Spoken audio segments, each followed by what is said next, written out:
I used to read this picture book called I Don't Want to Go to Bed as a child. I remember it went something like this. The clock strikes 9. Who's still awake? Black cats, mischievous little mice, thieves. But nighttime is the ghost's time. So why are you still playing at this hour? Do you want to be a ghost? The ghost will grab you up and fly you away to go up to Ghostland through the starry night sky. I met a real ghost when I was a child. At least, that's what I thought. I lived on the 5th floor of an apartment block. I remember waking up bleary-eyed one night. Something was tapping against the glass balcony door. I could hear someone calling my name from the other side of the glass. "Come and play," someone said. In my imagination, it was just like one of the characters from my picture book. I thought, like in the book, that ghost wanted to take me away, so I whispered, "No, I can't come and play." Only a few nights later, the ghost came back. Only that night, my parents had left the window open because it was so hot out. There was an insect screen between my room and the outside. Just as the night before, I heard that same voice call my name and ask me to come play with them. Again, I refused, but this time the ghost became angry. I was scared. I remember turning away from the window and trying to just ignore it. I think I might have felt so pressured in that moment. I might have said something like, "Come again tomorrow, I just can't play tonight." Then I heard the insect screen being forced open, and something entered my room. I thought I was about to be taken away, just like in my bedtime story. I jumped up and ran as fast as I could into my parents' bedroom. I grabbed my father's hand and tried to wake him up. "Come here, come and play." I heard it coming from my bedroom. It was such a commanding voice. My father woke up and sped into my room. I heard him scream, "Get out," and since then, I didn't see the ghost anymore. Now for the facts, though. I know what happened now, and I'm not a little kid anymore. Before my dad married my mother, he had an affair with another woman. That woman had climbed up 5 stories of balconies to get to our apartment.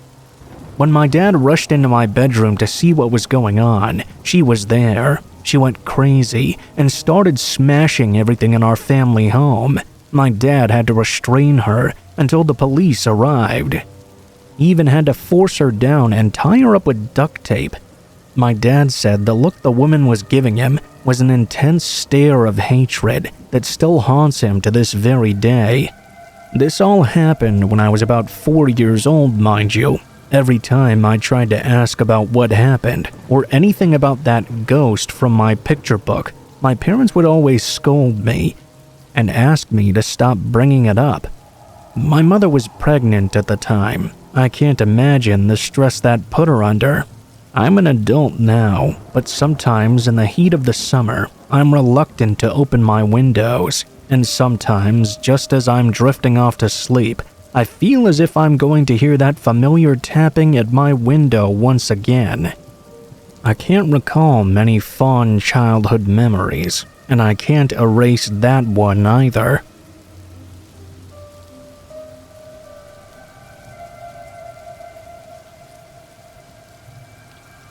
When I was in university, I had a good friend who was good looking, but never really had a boyfriend or showed any interest in men. I was very curious about why, so I asked her the reason. She said there were 2, really. She told me that she'd had a boyfriend in high school who became completely obsessed with her. When she couldn't take it any longer, she spoke to him about mutually ending the relationship. He exploded with rage and attacked her. The second reason was before university, she commuted to school on the train. One day, she found something in her bag, a mysterious sealed envelope. She guessed that someone must have slipped it into her bag on board the crowded train. Inside was a letter that was very simple.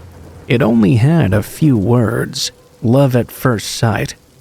It was a creepy kind of love letter. It wasn't addressed to her, it didn't have her name written on the envelope or anything, so it really creeped her out.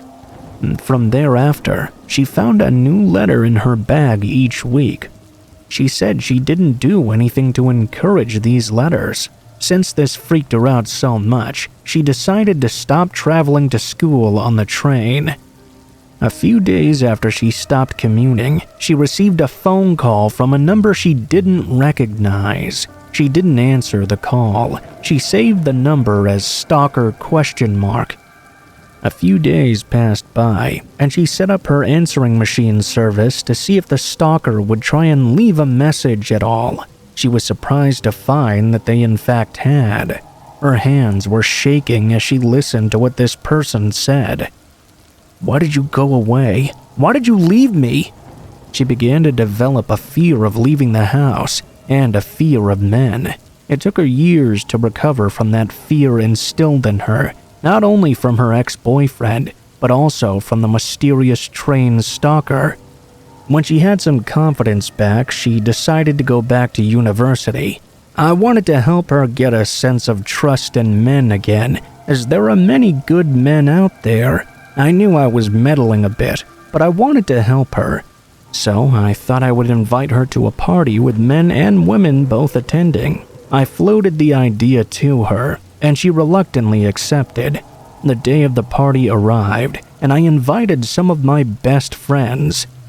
I made sure the men were all male friends that I trusted, and warned them all that my friend was nervous. I asked them to be on their best behavior. My friends all understood, and promised to make the atmosphere great for everybody. The party was held by our college mentor. I was so proud of her. She spoke to men for the first time in a long while. They had a lengthy conversation, and it was great to see. The guy she spoke to had the exact same taste in music and movies as she did, to the point where they even had the same favorite song. They even came from the same area. They could have talked all night. There was so much in common. I felt like it was fate these two had been brought together. When the party was over, he asked her for her contact information. I knew this would be a big step for her. I could tell she was happy about this, but she was too shy to show it. She pulled me over to the side after the party ended on the way home. "I'm so happy. I feel like I can fall in love again like anyone else now."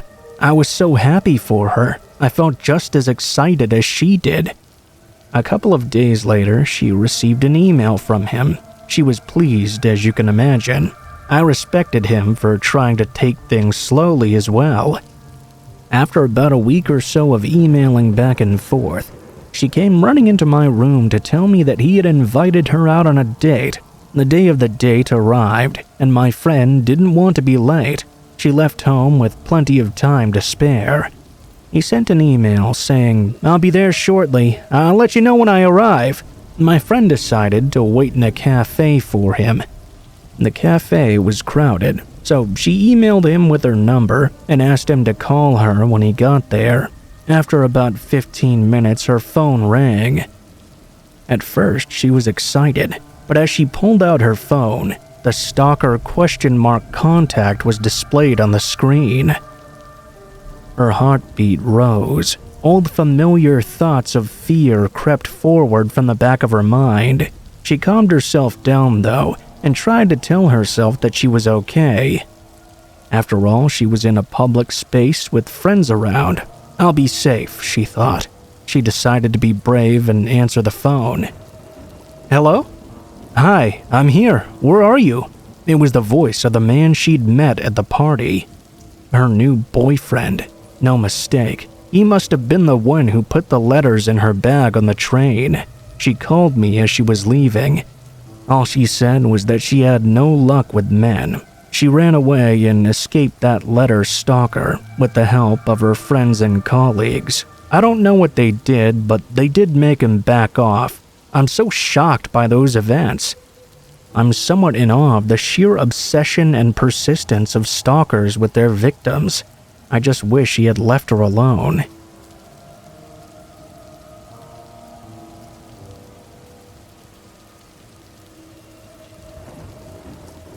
I was in the PTA at my son's school. It was great. Everyone was so nice and friendly. I was chatting with some of the other moms about the PTA's activities and quickly became friends with one mom in particular.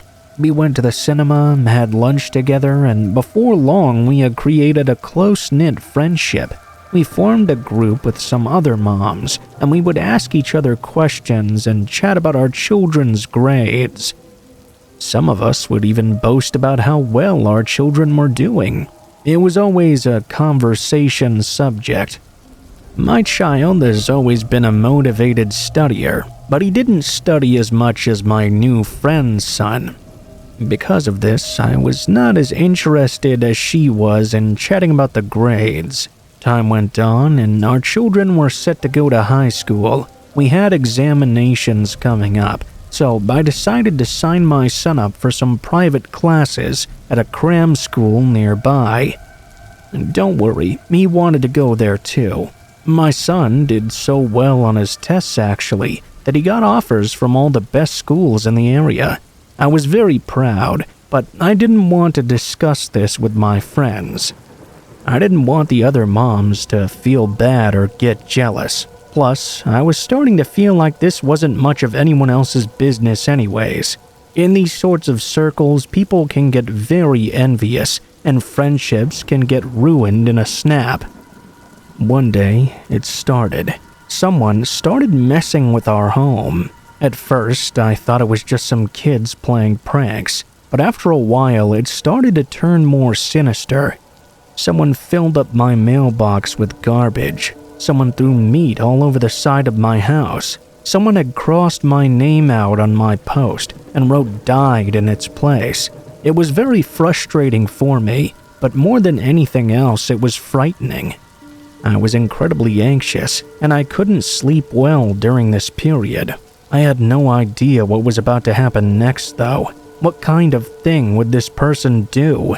My husband said we should go to the police, but I felt as if that would be a waste of police time. After all, we had nothing to identify the culprit with. We decided to install some security cameras to see who was doing this to us. One morning, I went out to get the mail, where I found a knife stabbed through our mailbox. It was terrifying. I went to check the surveillance camera footage, and I was shocked at what I saw. There was my friend, the mother from the PTA. She was the one who was doing these horrible things to us. I didn't think she would be capable of doing things like that. I thought we were friends. At first, I didn't know what to do about this situation. I was so lost. Eventually, I decided to go to her directly and show her the footage evidence. It was then that she said something very unexpected and chilling. I asked her why she was doing this to me and my family. Because your child is performing better than mine. I didn't know how she found out about my son's grades. I never bragged or posted about it or anything. I think her son may have been asking my son for his test scores or something to study with. It transpired that her plan was to drive us out of the area so that her son could become the best student around town. Since then, I cut all ties with that so-called friend. I'll never speak to her again. This one-upsmanship culture, this boasting and putting others down, it's a terrible thing to get involved with. These circles of people can seem very friendly, but deep down they're very bitter and horrid. I have no idea what she might have done to my family if we hadn't caught her red-handed. Stay safe out there, please.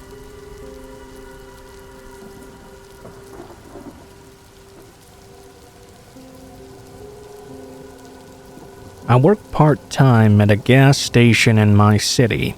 Well, it's more on the edge of the city near the suburbs. Overall, it's just a very typical gas station though. It's not super creepy or isolated or anything like that. I only really chose to work here though because rent prices were going up, and my other job wasn't really cutting it. The only shift I could do to work around my other schedule was overnight. Gas stations are one of the few places offering those sorts of shifts anyway. This was just 10 months ago. It was pretty cold out this night, and there was some snow on the ground still from a heavy downfall a few days ago. Other than that though, the night was going pretty typical. Being in the suburbs, there's not exactly a whole lot of traffic going around the gas station. It's mostly just a couple of cars passing by every once in a while. By 12 o'clock, only a handful of cars were coming into the gas station every hour. After a bit, I got bored enough to leave the front desk and walk around the shop, rearranging the items on the shelves to look nice. It was just a couple of minutes after I started doing this that I heard the door open. I turned around and saw a man walking in, right up to the front desk. He leaned over the counter and looked both ways, as if he were looking for someone to help him.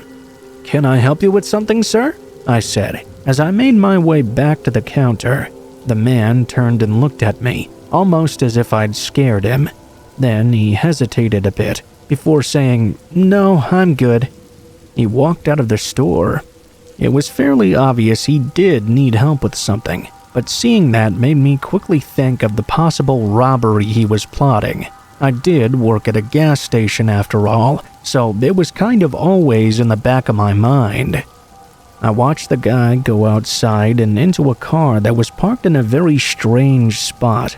It was kind of near the pumps, but not actually in the parking section. He got in and just drove away. I had no way to tell if he was actually planning something, but all the signs pointed to it. I figured maybe being behind him when he walked in and not at the counter threw him off enough, and that somehow was able to deter him. Whatever happened, I was confident after a few minutes of thinking that this had definitely been an attempted robbery. I called the police to report it, just in case they were going to try a different gas station.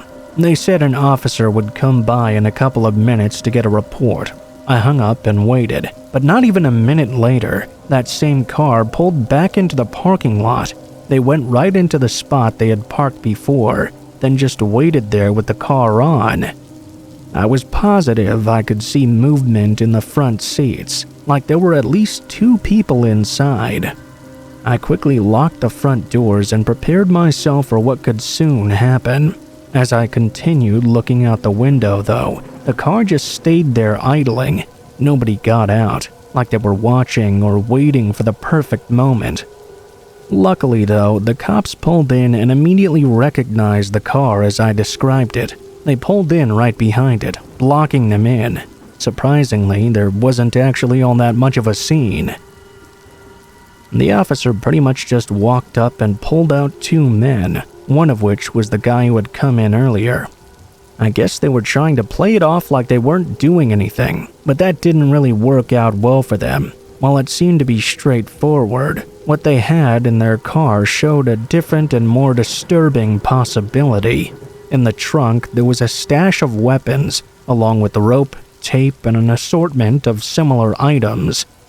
Both men are currently behind bars, but I still feel almost traumatized after discovering what they had in the car. If I hadn't reported them after that first strange interaction, I would have been through far worse than just being robbed, and possibly would have never been seen again after that night.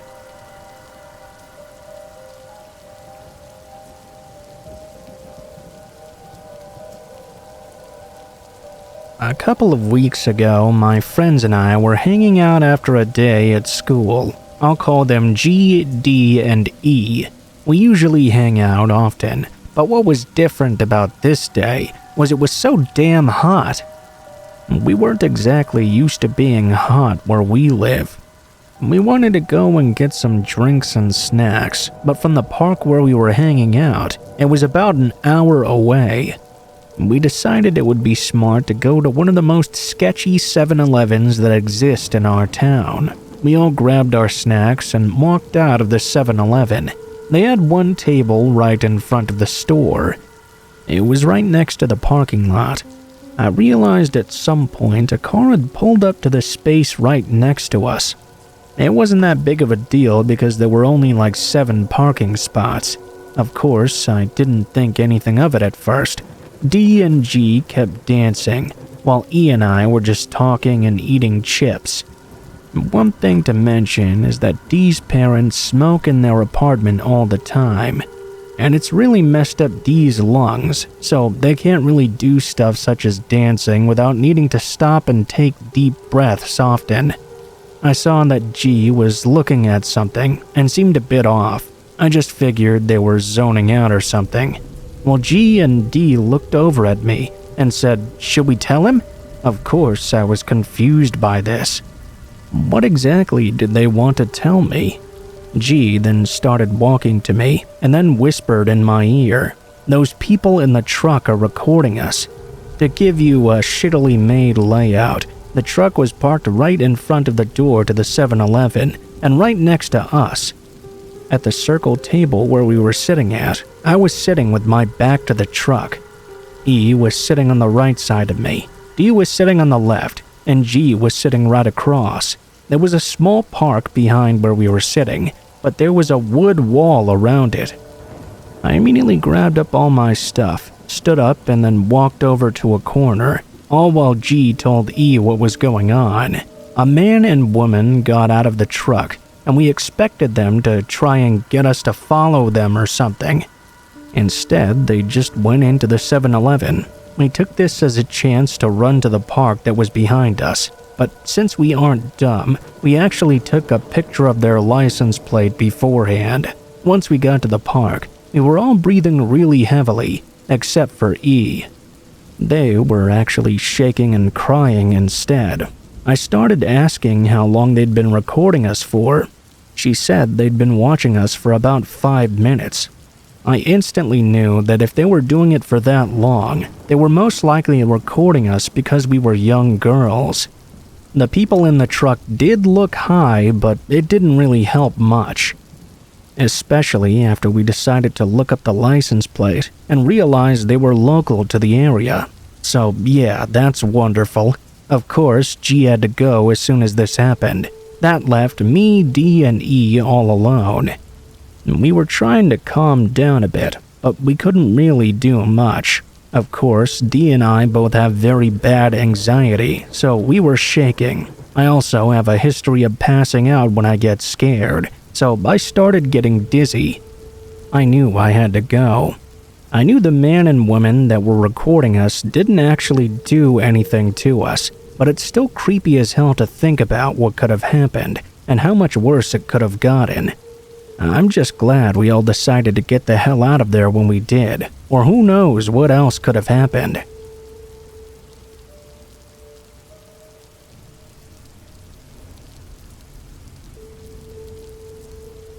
So, for a little bit of background, I'm a married 21-year-old woman. I'm a pretty small person, and I live in one of the most unsafe towns in North Carolina.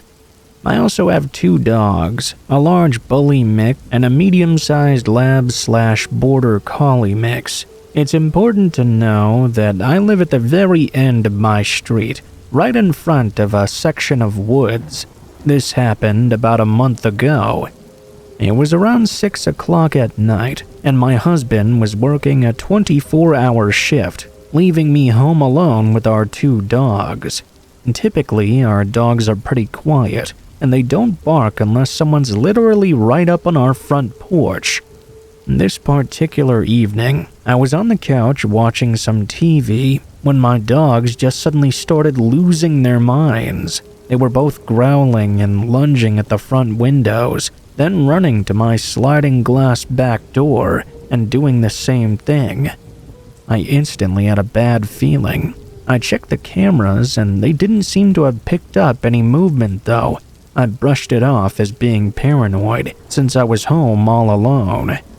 After about 10 minutes though, the dogs still had not settled down at all. I decided to let them into the backyard. As soon as I did so, my smaller dog took off running towards the side of my fence obscured by trees. My larger dog stayed next to me, still growling and snarling. I had heard my fence shaking, so I ran over and saw my smaller dog attacking the fence. What looked like a woman's tennis shoe was stuck in the mud off in the trees. Again, I almost dismissed it. I was pretty annoyed because teenagers are known to have bonfires and such back there. I figured that's where the shoe had come from. On top of that, I'm normally a pretty paranoid person anyway. I got the dogs back inside and didn't really think much of it until the next night when my husband was home. It was around 9 p.m. or so when someone knocked on the door. My husband looked out the windows all around the front of the house, and he noticed a small teenage girl standing on our porch. She looked to be the same age as our neighbor's daughter's friends. Said neighbor had a lot of health issues, so we assumed that something must have happened to them. My husband, being a bit of a paranoid person himself, grabbed his weapon and held it behind the door while he opened it. I was in the hallway just out of view, holding onto my dogs who were again growling and trying to lunge. It's important to know they've never acted that way towards a person. As my husband was talking to this woman, I had heard her ask him about his age, where he went to school, and if we had children as well. He declined to answer any of the questions.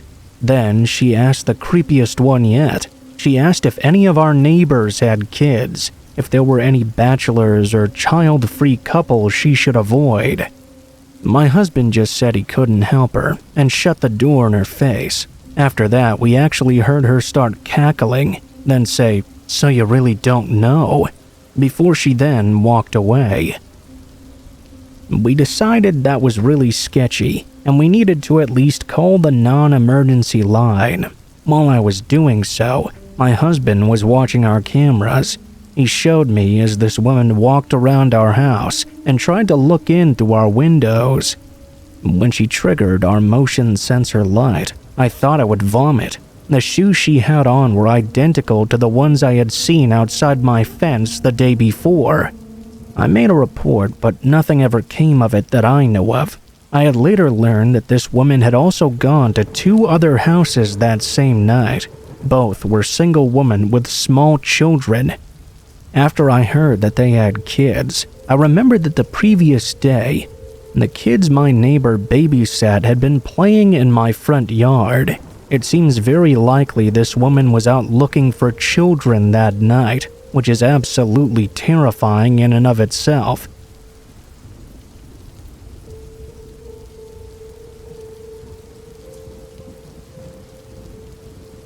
I'm a 26-year-old woman, and at the time this story takes place, I was a broke college student. I was very naive and a chronic people pleaser. I avoided confrontation at all costs. One night, I was waiting on the bus home after visiting some friends. It wasn't very late at night, only about 7 p.m. on a weeknight. I was tired and I was really looking forward to getting home to unwind and relax. I'd been at this bus stop loads of times, and I often encountered some familiar faces while waiting. This time, though, it seemed to just be me. I popped my headphones in and listened to some music while I waited. I messed around on my phone, keeping a close eye on the time. The bus was due at 20 past, and I'd only been there for about 5 minutes. That's when I sensed someone near me. I glanced over to my side and saw a man around my age had silently come underneath the shelter with me. I ignored him and continued looking at my phone. Suddenly, though, I heard someone loudly call out to me, "Hey, excuse me!" I turned to see the man was right next to me, staring down at me. I took out my headphone and asked him what he wanted. He grinned at me before asking what time the bus was coming. I told him it was usually around 20 past the hour, then looked down at my phone again, hoping he'd get the hint that I didn't want to have a long conversation. Sadly, he did not.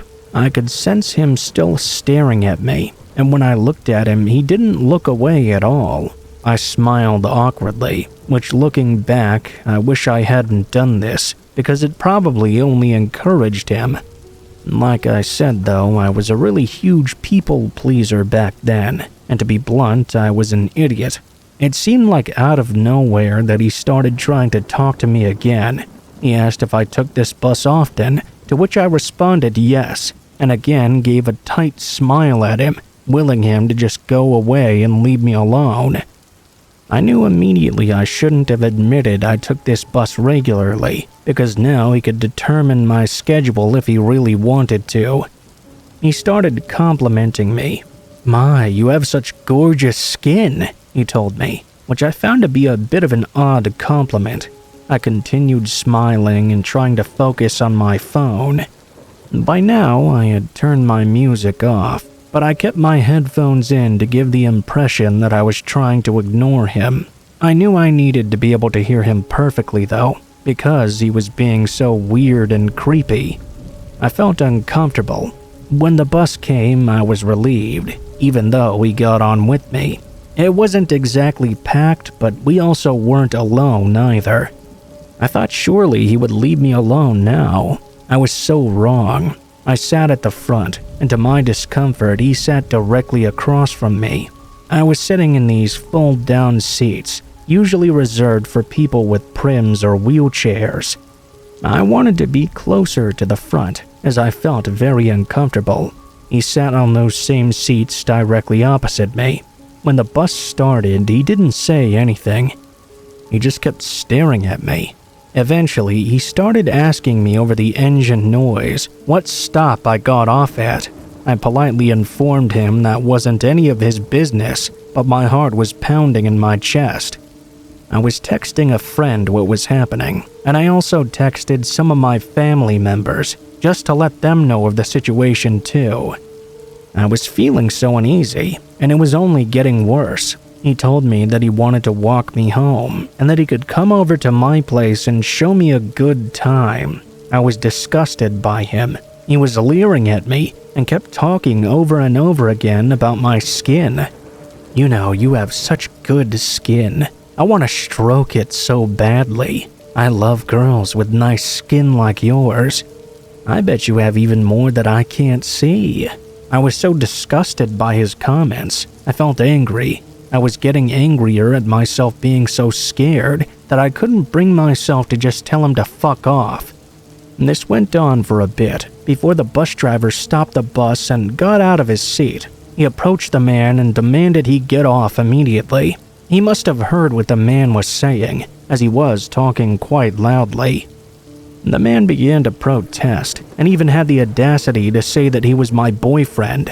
The bus driver looked at me before shaking his head at the man, then demanding he get off right now. He informed the guy that if he refused to comply, there would be some real trouble. The man begrudgingly slinked off the bus, glaring at the bus driver. Glaring at both of us. The bus driver then asked me if I was okay. I just broke down. He asked me if I had any friends or family I could call to meet me when I got off the bus. I told him I could call someone. He nodded before telling me he'd overheard the man being creepy a few times and decided to intervene. He had 2 daughters himself, and if one of them were me, he'd really want someone to intervene to protect them too. He went back to driving. I called one of my friends. No one else on the bus did anything. There were about 4 people all around my age, but they just stared at me uncomfortably. I don't know if they felt guilty or maybe called out by the bus driver, but none of them did a single thing. To be fair, maybe they didn't hear or notice anything was amiss, but still, it's scary to know I was so close to these people, and I was still preyed upon by some weirdo. When it was my stop to get off, I kept thanking the driver for helping me. He told me not to worry and to stay safe. I didn't live far from the bus stop that I got dropped off at, and I remained on the phone with my friend until I was finally home with the door locked. I avoided that bus stop from that day forward, always opting to get a taxi home instead. I never saw the creepy man again, and I hope I never will.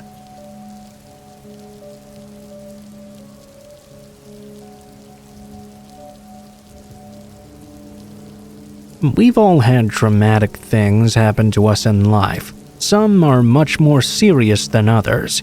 When I was in high school, something traumatic and horrifying happened to me when I stayed overnight at one of my buddy's houses.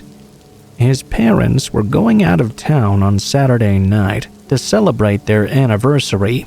He invited me over to just kind of kick it and hang out for the night so he wouldn't be alone.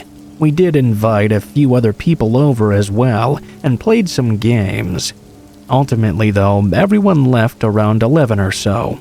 He and I hung out for a little while longer, but then decided to lie down. At around 2 in the morning, we were dozing off watching The Office when we heard a loud bang from downstairs. I thought it sounded like it was the door, but my friend said they thought it was a neighbor and to just ignore it. He was pretty tired at that moment.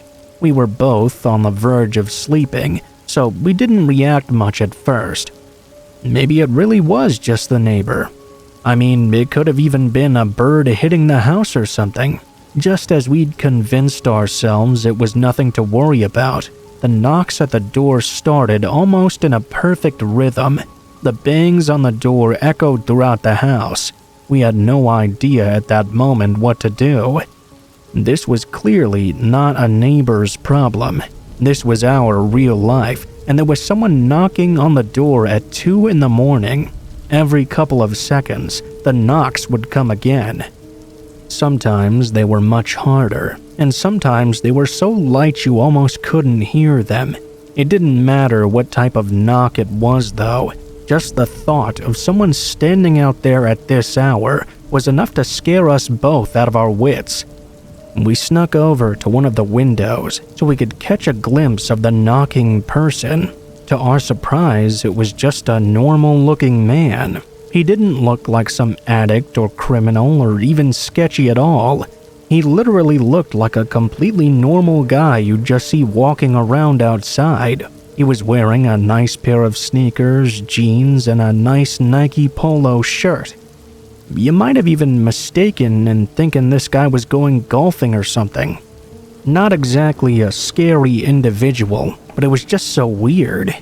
Given the time, we both looked at each other in confusion, trying to process what was happening and to think of the correct way to handle this situation.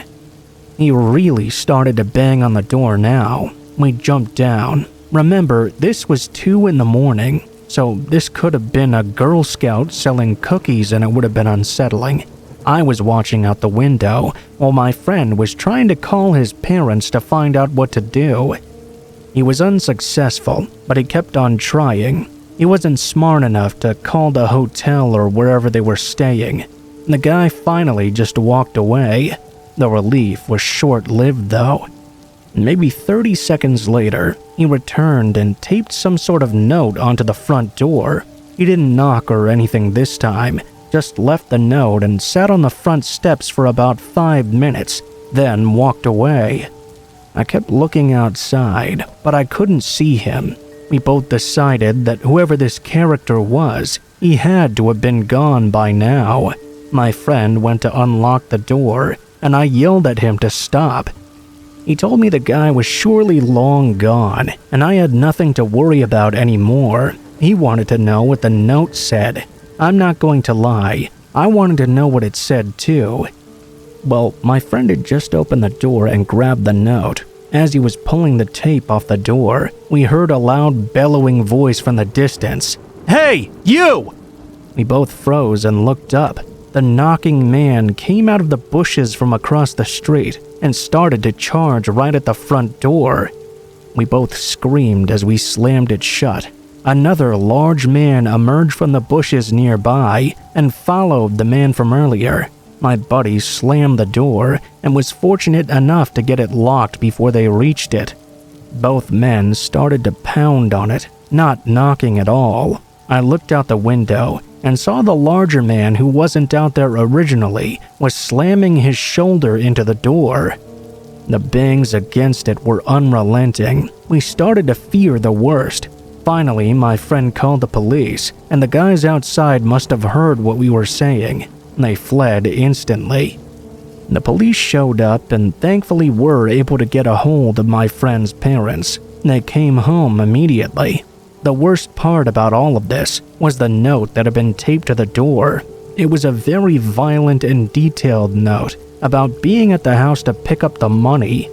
I remember it saying something like no more running around, no more excuses, and a bunch of other things like that. The note was signed with some name like Leroy. His dad, of course, denied everything and claimed and swore up and down he had no idea who this Leroy character was, nor what money he was talking about. I remember it being very weird and uncomfortable around his family for a while, until it was all sort of forgotten about. My friend and I never forgot about that night though, and we still talk about it to this day.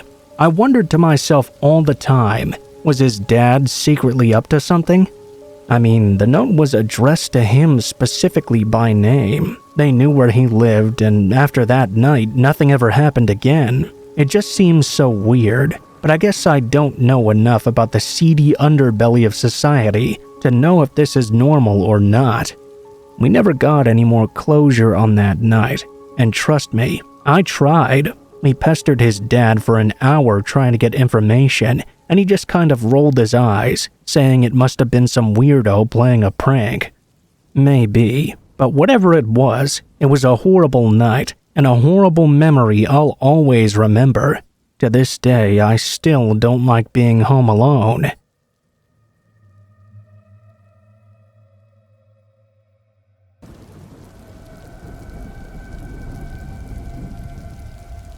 Last year, I moved to another city after finishing high school. I assessed several college options and decided on one that would have me move roughly 3 hours away. I found an apartment where I was able to live without roommates, and that was in a safe part of town with a reasonable rent as well. It was close to some attractions in the city too, which was an added bonus to me, as it would allow me to have a reasonable social life. For the first 4 months or so, it was actually really great. There were absolutely no problems or safety concerns of any sort. I managed to become good friends with a guy who studied at the same college as me. It just so happened that he lived around 5 minutes away from me, so we would often hang out at each other's places. One night, just as winter started, he called me over to play video games and hang out.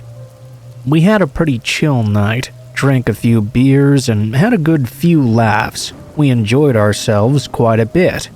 At around 1 a.m., we decided to call it a wrap for the night, and I headed home to my apartment. When I got back home, I decided to head out on the balcony for a moment that overlooked the entrance of my building. I wanted to have a cigarette and take in the scenery. I vividly remember looking all around and not seeing anybody out and about. It was a cold winter night and it wasn't the weekend, so understandably everybody was probably at home. Beside the usual car or two passing by, it was dead silent. Once I finished my cigarette, I decided to call it a night myself and got ready for bed. I was understandably confused when I suddenly heard a short ring on my doorbell. I stood in the center of my room for a good few seconds in confusion. A little bit of fear set in. I snapped out of it though and decided to tiptoe over to my door and try and see if anyone was outside. My immediate thought was that my friend must have come over to drop something off. Maybe I'd forgotten something. But then, after a bit more thinking, I thought to myself, surely he would have texted me or called me then. I listened out for about half a minute or so, when the person once again rang the doorbell and softly knocked a few times. I was completely still and didn't want to make a sound so I wouldn't give away the fact I was at the door. I heard the stranger pacing around outside for a few seconds before he stopped in front of the door again. I waited to hear any sort of noise, but it was quiet. That was when I decided to look through the peephole to see that hopefully he would have left. I picked up the lid cover of the peephole and took a look out. My legs pretty much went numb as I saw a hooded figure standing outside, looking straight into the peephole. He was holding the zipper of his hoodie so as to cover his entire face. All I could really make out was his forehead.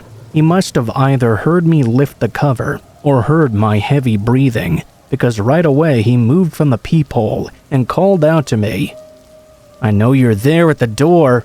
By this point, I was pretty much shivering in fear, but I mustered up the courage to say I was calling the cops. He just laughed at me. "Ha, sure thing, big guy." He proceeded to wipe away the door handle with his sleeve before walking off. I understandably called the police, and when they came over, they informed me that I wasn't the only one this had happened to. He'd been doing this for at least a month, and they suspected him of at least one home invasion, where thankfully the father had chased him out of the house. I crashed at my friend's house for around a week or so after this, before going back to my own place. It's been a year since then, and I've never heard any further news about him. He could have been arrested by now, but as far as I know, he hasn't. I find it more likely he simply moved on to a different area. I'm not sure if he had any violent intention or not, but either way, I hope I don't ever encounter him again.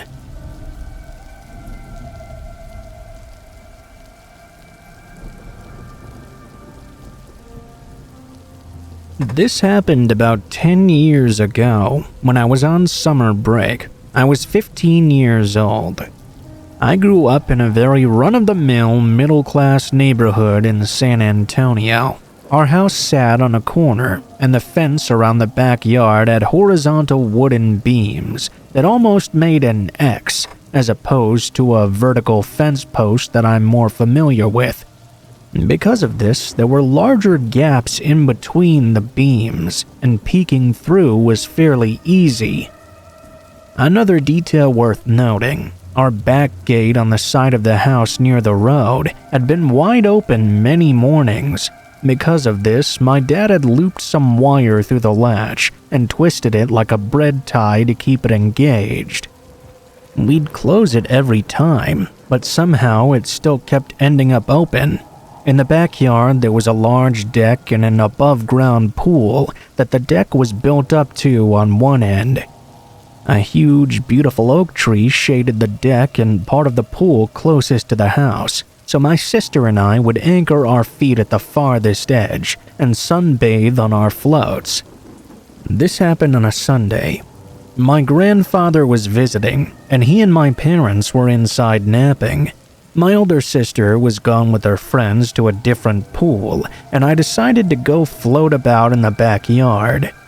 My mom closed the blinds to the back and habitually locked the back door before laying down on the couch to snooze. As I was in the pool for about 20 minutes, I noticed that someone was standing on the other side of the fence, peeking in. The sun was shining in my face, so I couldn't see him that well. I did find it quite weird, but I didn't say anything. I saw the person walk off, and I didn't think that much about it. Minutes passed by, and I decided to actually swim around a bit and cool off, then get back on the float. This time on my stomach, though, with my face looking up at the house instead of towards the fence. It felt like just a minute had passed by when I heard the sudden sound of wood creaking.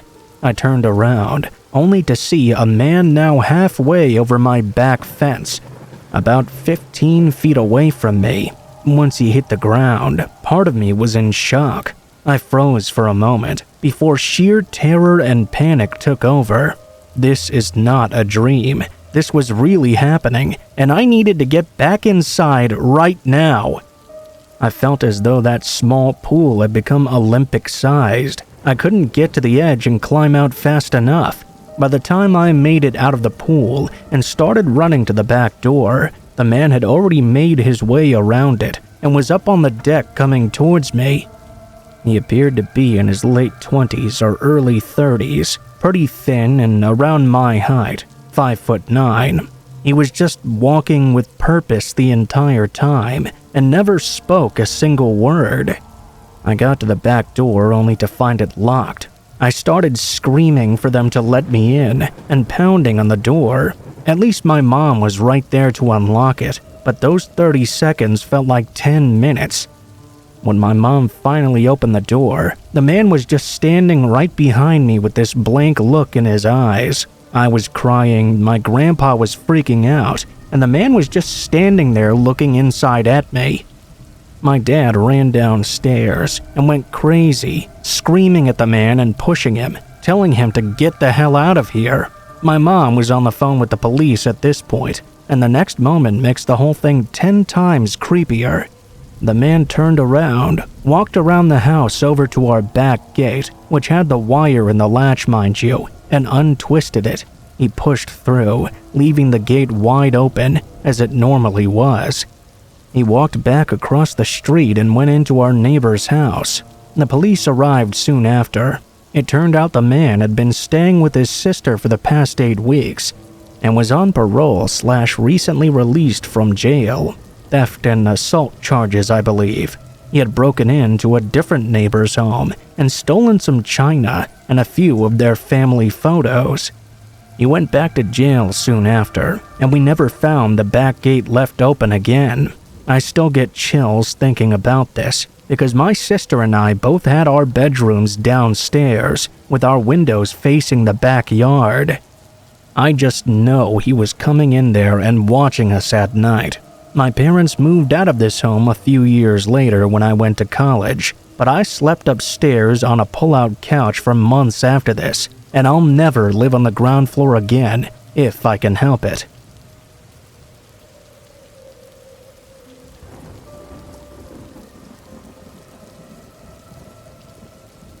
My name is Ben, and I live in Australia. In the southeast of Australia lies the state of Victoria, and in that state lies the High Country, an extremely vast and remote expanse of alpine mountains and valleys that's largely only accessible by 4-wheel drive and takes days to get in and out of.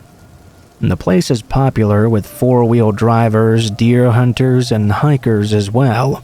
We 4WD, and this was the destination chosen to go camping for a few days with my partner Jess and I.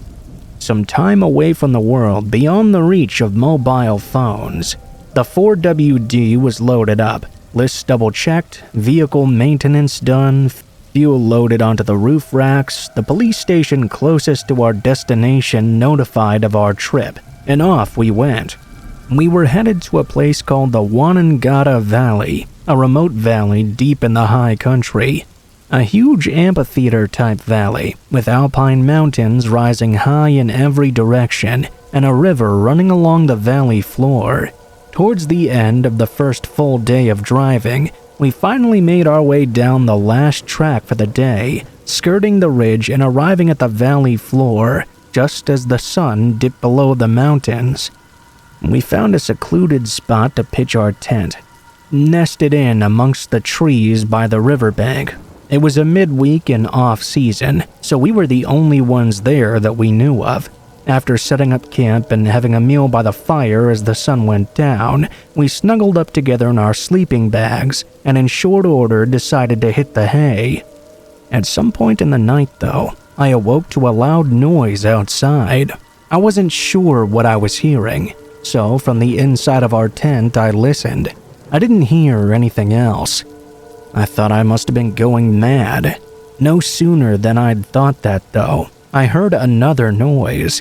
It sounded like something falling off our camp table and hitting the ground. I put it down to possums or wombats messing about, common in the area, and nothing to worry about. I should have packed up after dinner, I thought, and simply went back to sleep. Sunrise came and we slowly woke up. Needing to pee, I opened the tent and jumped out. Looking around, though, something came over me. A chill. It was not the way we'd left it. Instead of seeing 2 chairs together by the fire where we'd been sitting, one of them was by the table, and on the table was a loaf of bread I swore I'd packed away the night before. I walked over to the table to inspect. A half-eaten piece of bread was sitting right there, with a very obvious chomp mark taken out of it. I flung the tent open. "Were you up before me? Did you have some bread?" "No," was the answer. Jess and I got up together and went through all of our stuff. Nothing seemed to be missing. As we went to check the vehicle, I noticed footprints. There were a bunch of them around the front of the car where the hood was. Most of the camp was covered with grass. This was one of the only few spots that was just dirt. Had someone tried to open it? There were very distinct footprints, not mine or my partner's. Maybe they'd already been there before we got there. These camping spots are used intermittently, and obviously we weren't looking at the ground when we arrived the night before, with the sun setting and all.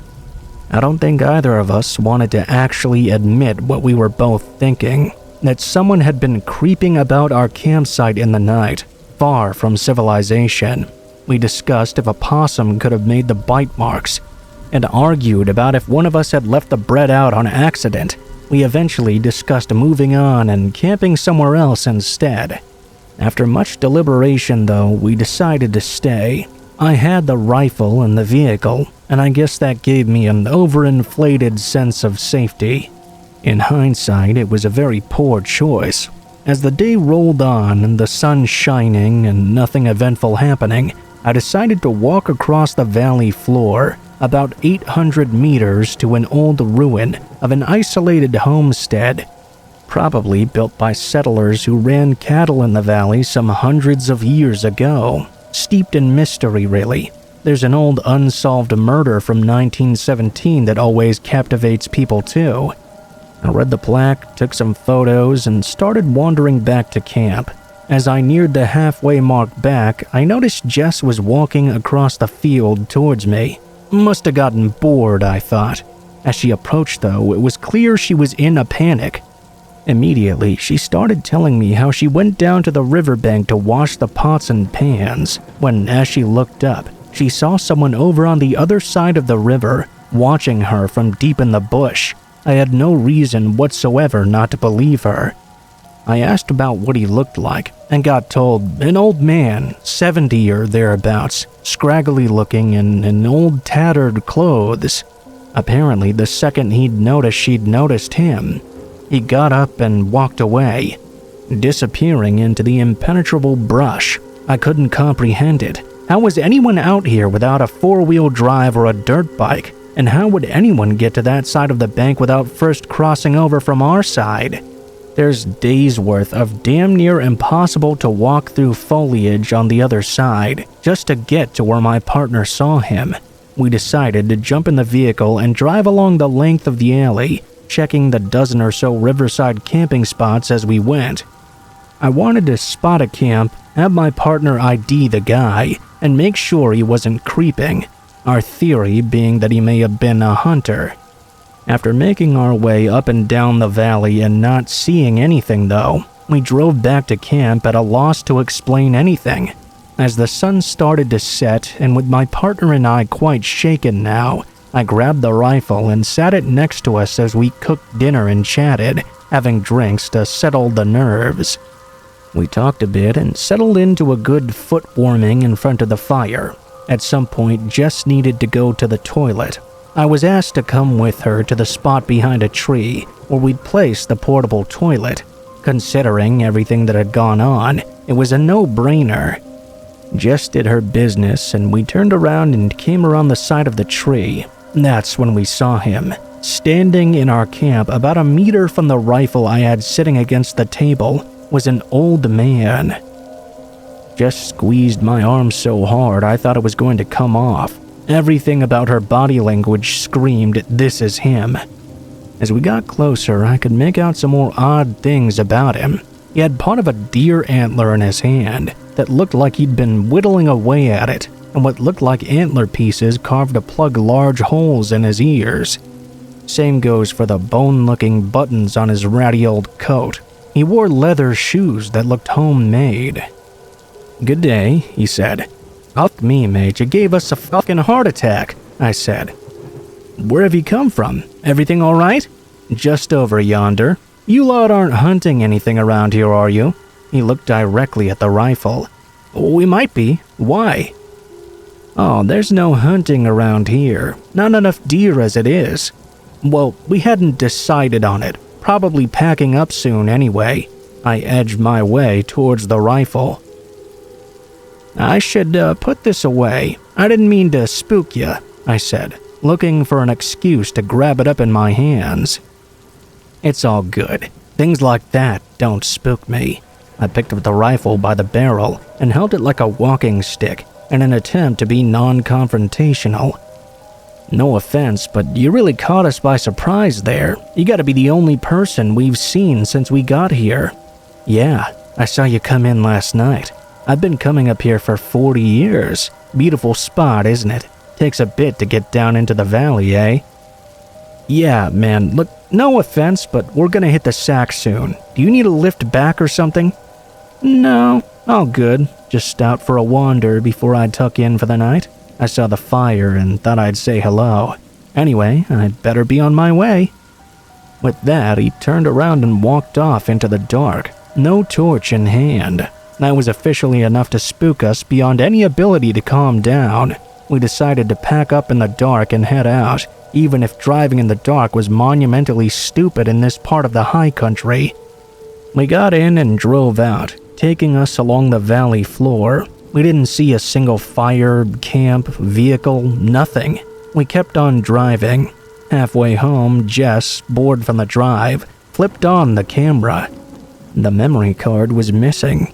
After getting home and telling a few people what happened, my friend's dad, an avid bushman himself, was the one to officially freak us the hell out. "Oh, you met the Button Man." "The what now?" I said.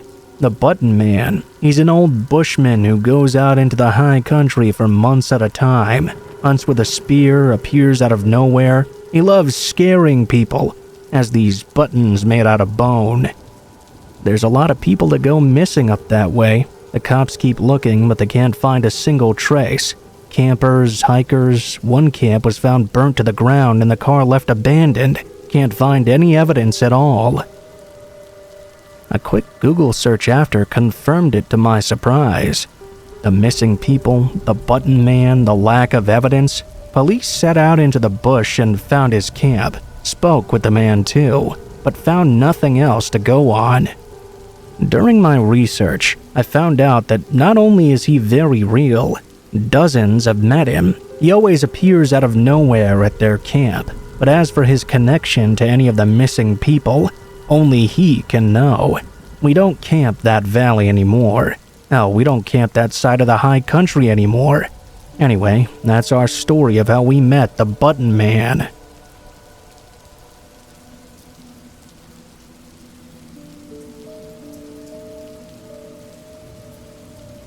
Let me first say that this story is a little bit depressing, and it makes me feel sad writing it down.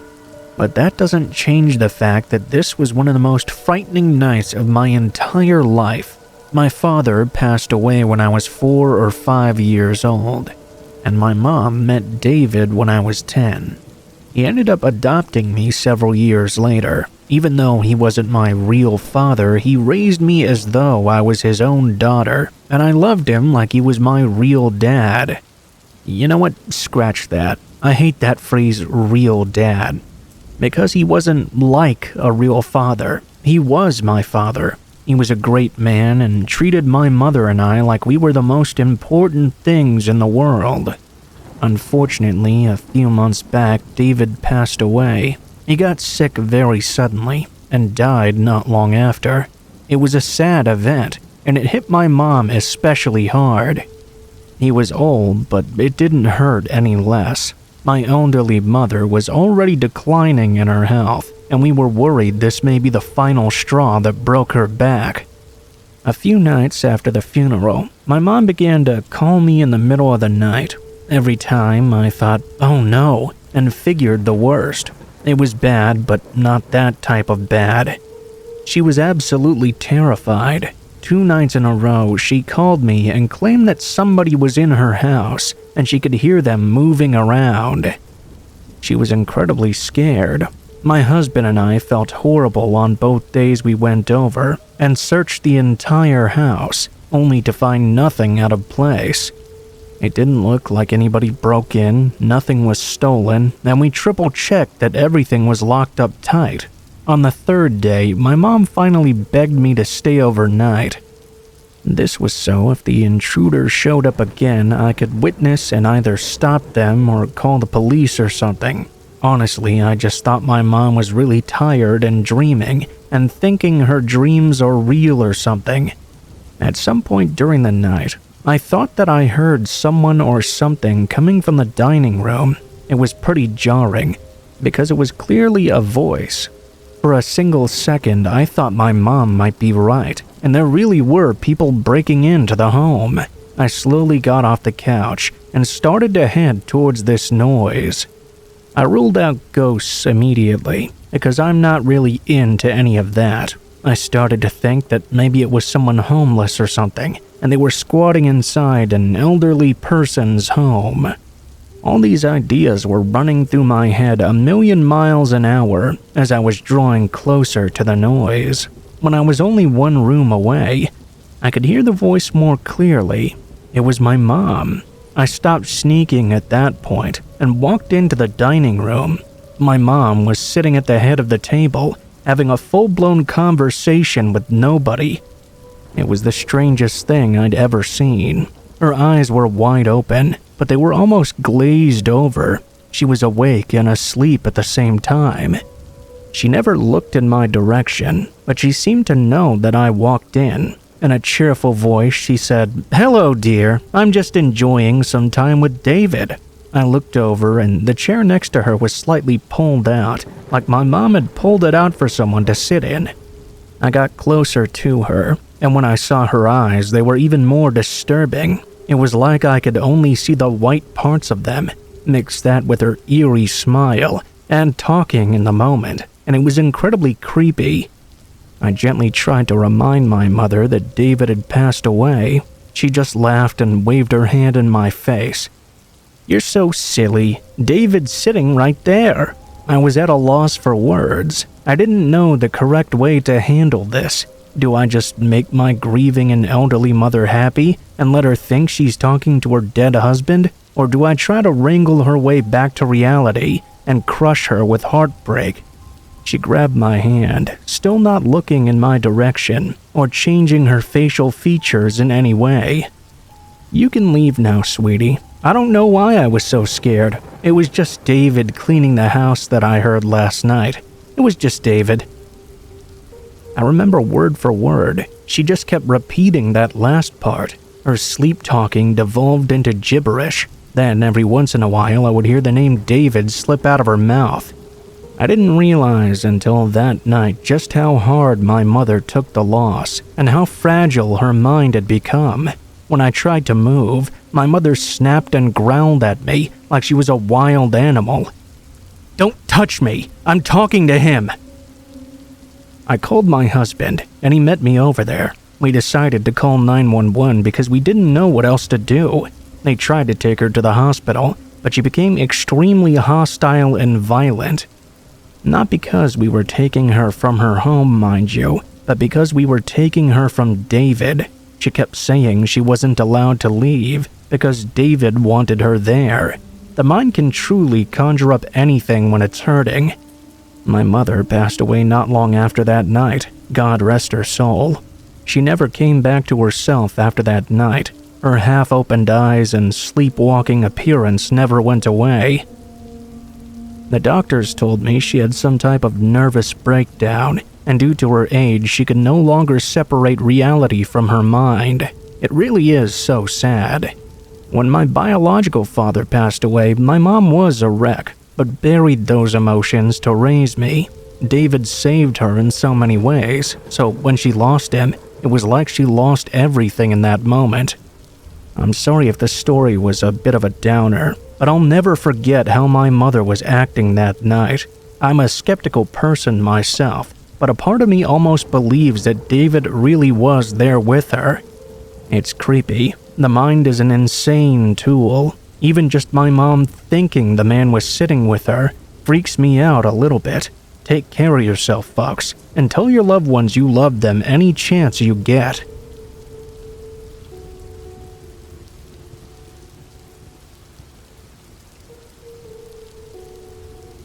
I think the word toxic is actually toxic. We throw the word around like it's some sort of frisbee. One topic that's always got brought up in that toxic conversation is toxic exes. How exes are terrible. Not all exes are bad, mind you, but the ones that are, I truly think encompass the word toxic. You see, I was engaged a few years ago, and it ended very poorly. My fiancée got a job about 100 miles from our hometown, so I moved with her and started a life there. I didn't have friends or family or anyone to turn to when we broke up, and because of the job I'd started, I decided not to head home just yet. It's not important how things ended, but they did end very poorly. She begged me to come back at the end, but I couldn't put myself through all of that all over again, not right after the breakup. She kept the house, and I found a small one-bedroom apartment. I just hoped I would be able to meet some new friends, which I'm really bad at, by the way. A few weeks after we'd broken up, I was sitting in the apartment sulking, which was my favorite hobby around that time. The apartment was on the first floor of the building, which was really like the half-basement, if that makes any sense. My windows were at level 1. It was just my head that was above ground. The rest of the apartment was below it. I had a lovely view of absolutely nothing to help me cope with my crippling depression at the time. One night, while I was just sort of being a bum, my power went out. We were having a pretty bad storm. The last time we'd had a storm like this, the power had gone out for several hours. I knew I couldn't just sit there in silence, and since it was getting late, I couldn't really go anywhere anyway, even though I probably wouldn't have if I could. I lit up a few candles that I had and sat at my table. It was a small table that only fit 2 chairs. I loved to draw and color in high school, and I had some talent before I gave it up. This was the perfect opportunity for me to draw and just sort of get lost in something that I used to love. While I was drawing, trying to get my mind off the events going on in my life, I heard something. It was a loud noise that sounded close by. Unfortunately, it was too dark to see everywhere in my apartment, other than the little area I was sitting in with the candles. I slowly walked over to where I heard the noise. Lying at my window outside was what looked to be some sort of figure. I jumped back because I was scared. I knew this was a crazy idea. No one would break into this apartment. They would have to get on their stomach and practically crawl inside. Not to mention, hardly anyone in town even knows who I am. I went back to the small table and blew the candles out. I wanted to use the darkness to my advantage and be able to see out the window better. I didn't know for sure what I was seeing at this point, and it's possible it could have just been a skunk or something trying to escape the storm. I just didn't know. I went back over to the window, and I could see it clearly now. This was no animal, and it was not my imagination either. Lying against the ground, trying to open the window, was a person dressed in all black clothes. I freaked out. I didn't know what to do. The obvious answer was to call the police or the authorities or whoever, but I don't know why. In the heat of the moment, that just didn't cross my mind. The only person I really knew was my ex-fiancée. I decided to give in to my fear and loneliness and call her for help. Right as I pressed call, though, a light could be seen shining out through the window, and a brief melody of a ringtone could be heard. The call went right to voicemail after that. Knowing what was most likely happening, I decided to call right back and see if it was just a coincidence. Sure enough, the light and ringtone went off for a split second before the intruder outside shut it off. It was my ex, trying to break into my apartment. Why at this hour in this weather? Her intentions were clearly sinister. I started to yell, but she kept trying to break in through the window. Thankfully, it remained locked, and I called the police. As soon as she heard me on the phone, I saw her get up and run off. I told the cops everything when they arrived. They actually didn't believe me right away. They looked almost annoyed, like I was bothering them with this. But when they looked out the window, They could see the spot in the dirt where someone had been laying down, and there were clearly signs of forced entry. They finally agreed to follow up and see where my ex was. When the cops went and questioned her, of course she seemed to deny everything, which didn't really surprise me. She said that she had been with her new boyfriend and that I needed to move on. The guy also vouched for her. He said that she was at the house the entire night with him. Either this guy was in on it, or she was already manipulating him. I caught her out for being a liar, and I was the one who was branded a liar and crazy ex at the end of it.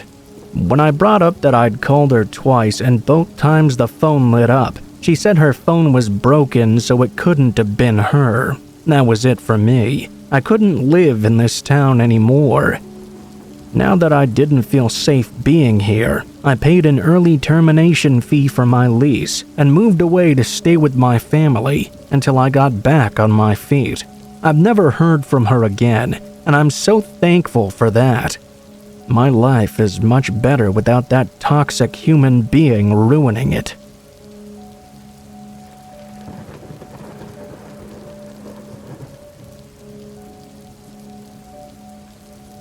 It was winter break freshman year of college. I drove up to visit one of my friends in northwestern Pennsylvania for New Year's. I needed to be back home the next day for work, so I decided to drive back at around 2 a.m. in the morning. I was driving down Interstate 79. For anyone reading this from Pennsylvania, it was Grove City where this event took place. I saw maybe 2 cars in that entire 60-mile span. I came up around a bend and saw what looked like a black bear in my lane. I swerved and went off the road. I crashed into the tree line next to the highway. I was in the middle of nowhere now, and the bear just booked it off into the woods. My car was completely totaled, and I knew I wasn't going to be seeing anyone around for hours to help me out. I called 911, and they said they would be there in around 30 minutes. I got out of the car and stood on the shoulder of the highway to wait. After about 5 minutes, though, I heard some rustling in the bushes, and there it was. The bear emerged. It turns out that when I slipped off the road, I hit a cub, and the mama bear was now pissed as all hell. I booked it over to the back of the car and jumped inside the trunk. Thank God I had a big Ford Expedition, so the bear was not able to open it. For another half an hour, though, the bear ran the car trying to get at me in a wild frenzy. The police showed up, and the sirens scared the bear off into the woods again. That was the most terrifying experience of my entire life.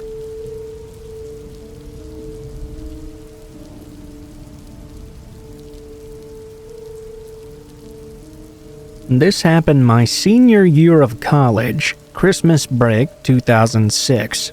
I worked for a professor that asked me to house/dog sit for him while he was out of town to see the bowl game we were in. He was gone for about 3 days and had a huge piece of land in the middle of nowhere.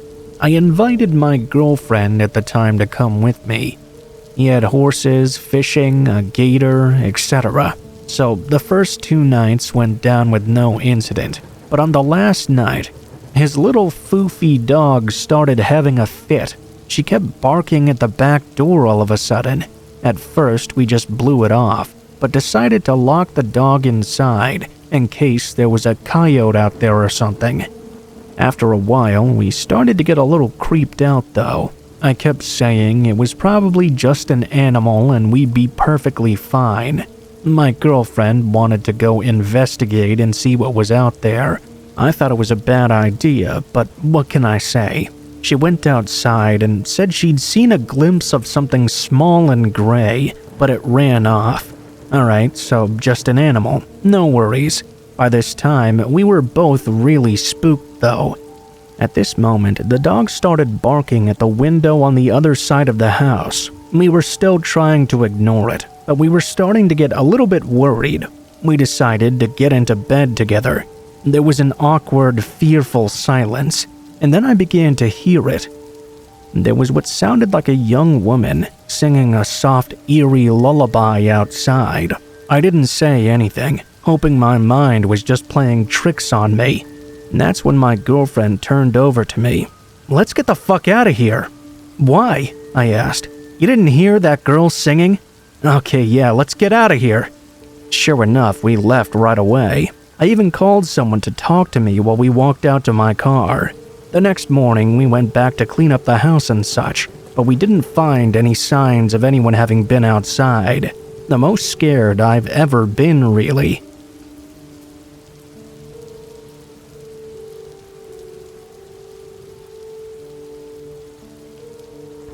Years ago, around Halloween, my family had gathered to watch some scary movies. My mom loved these sorts of things. My dad didn't care very much for them though, so he would get up every few minutes to work on something or other. We had started watching Hitchcock's The Birds, and it was getting pretty late, probably close to midnight I'd say. It was getting cold too. Not just the late October chill of the foothills we lived on, the house was getting real cold.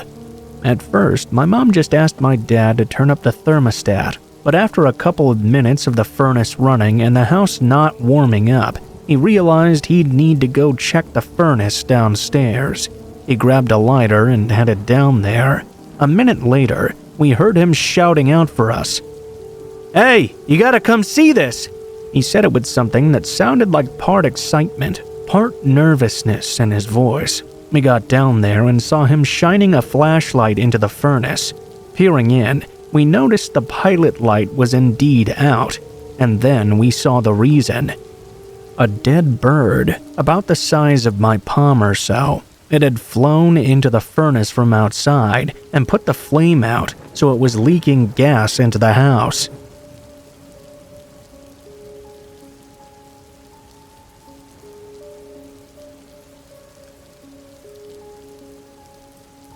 Being stalked in the night is horrifying. I've read and heard enough stories over the years that I'm almost desensitized to the notion of being stalked.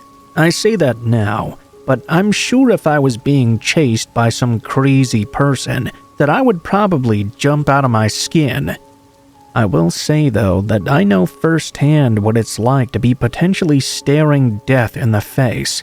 And that, my friends, is the most terrifying thing on the planet. It's not always the knife-wielding maniac you need to be afraid of, trust me.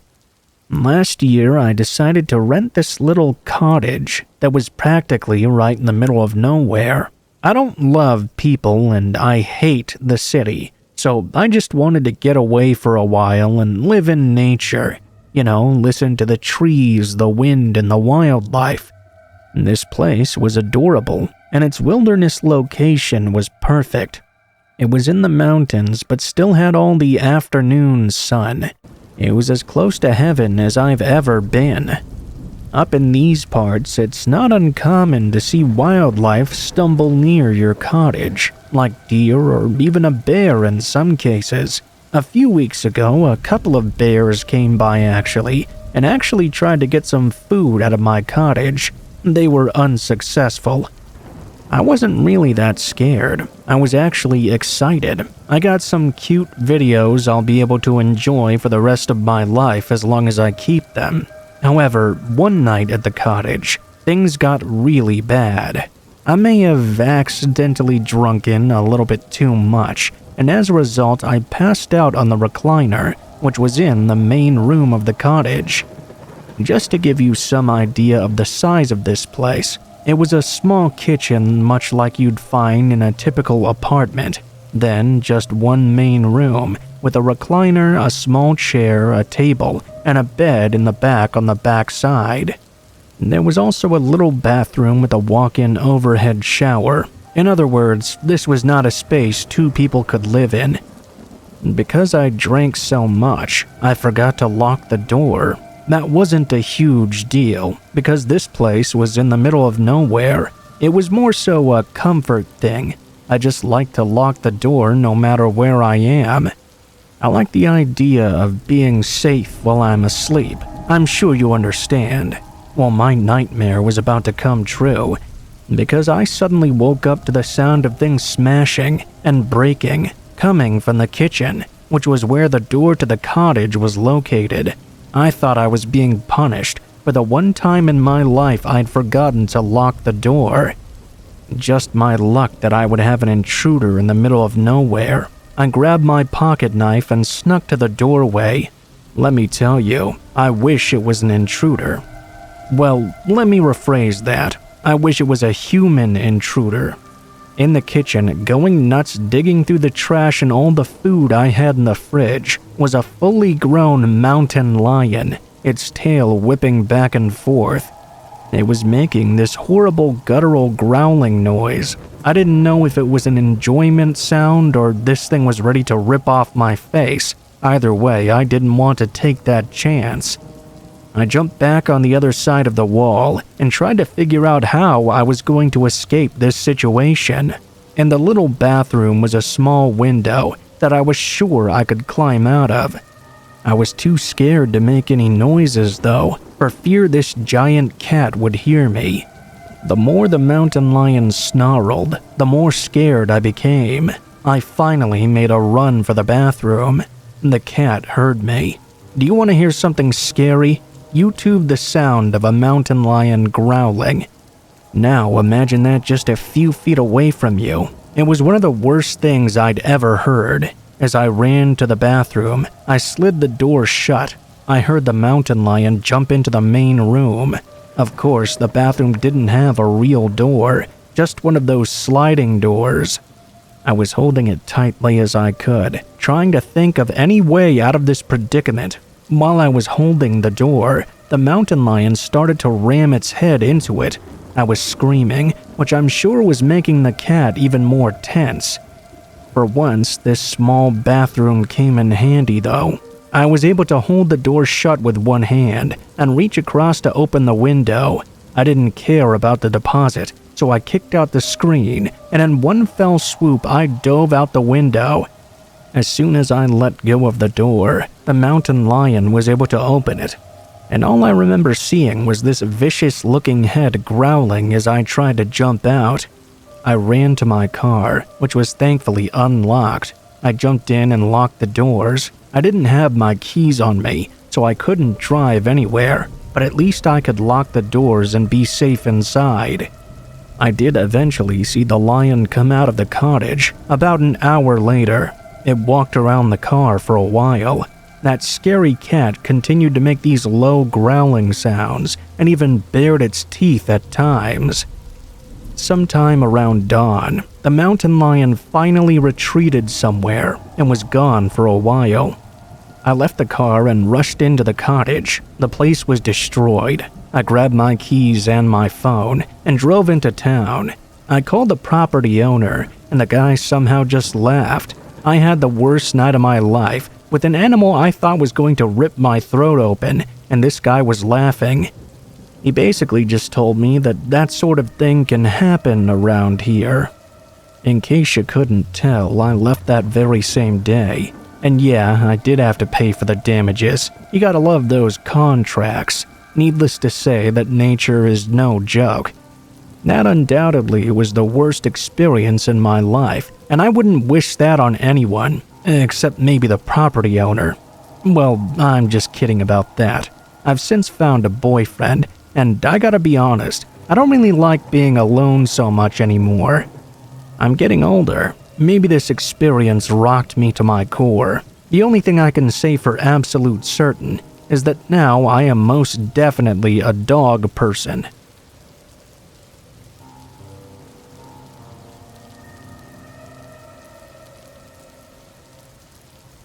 People can be very weird. We can even affect people that we never even notice. It just blows my mind, some of the thoughts that run through other people's heads. I'll tell you my story, and you'll know what I mean.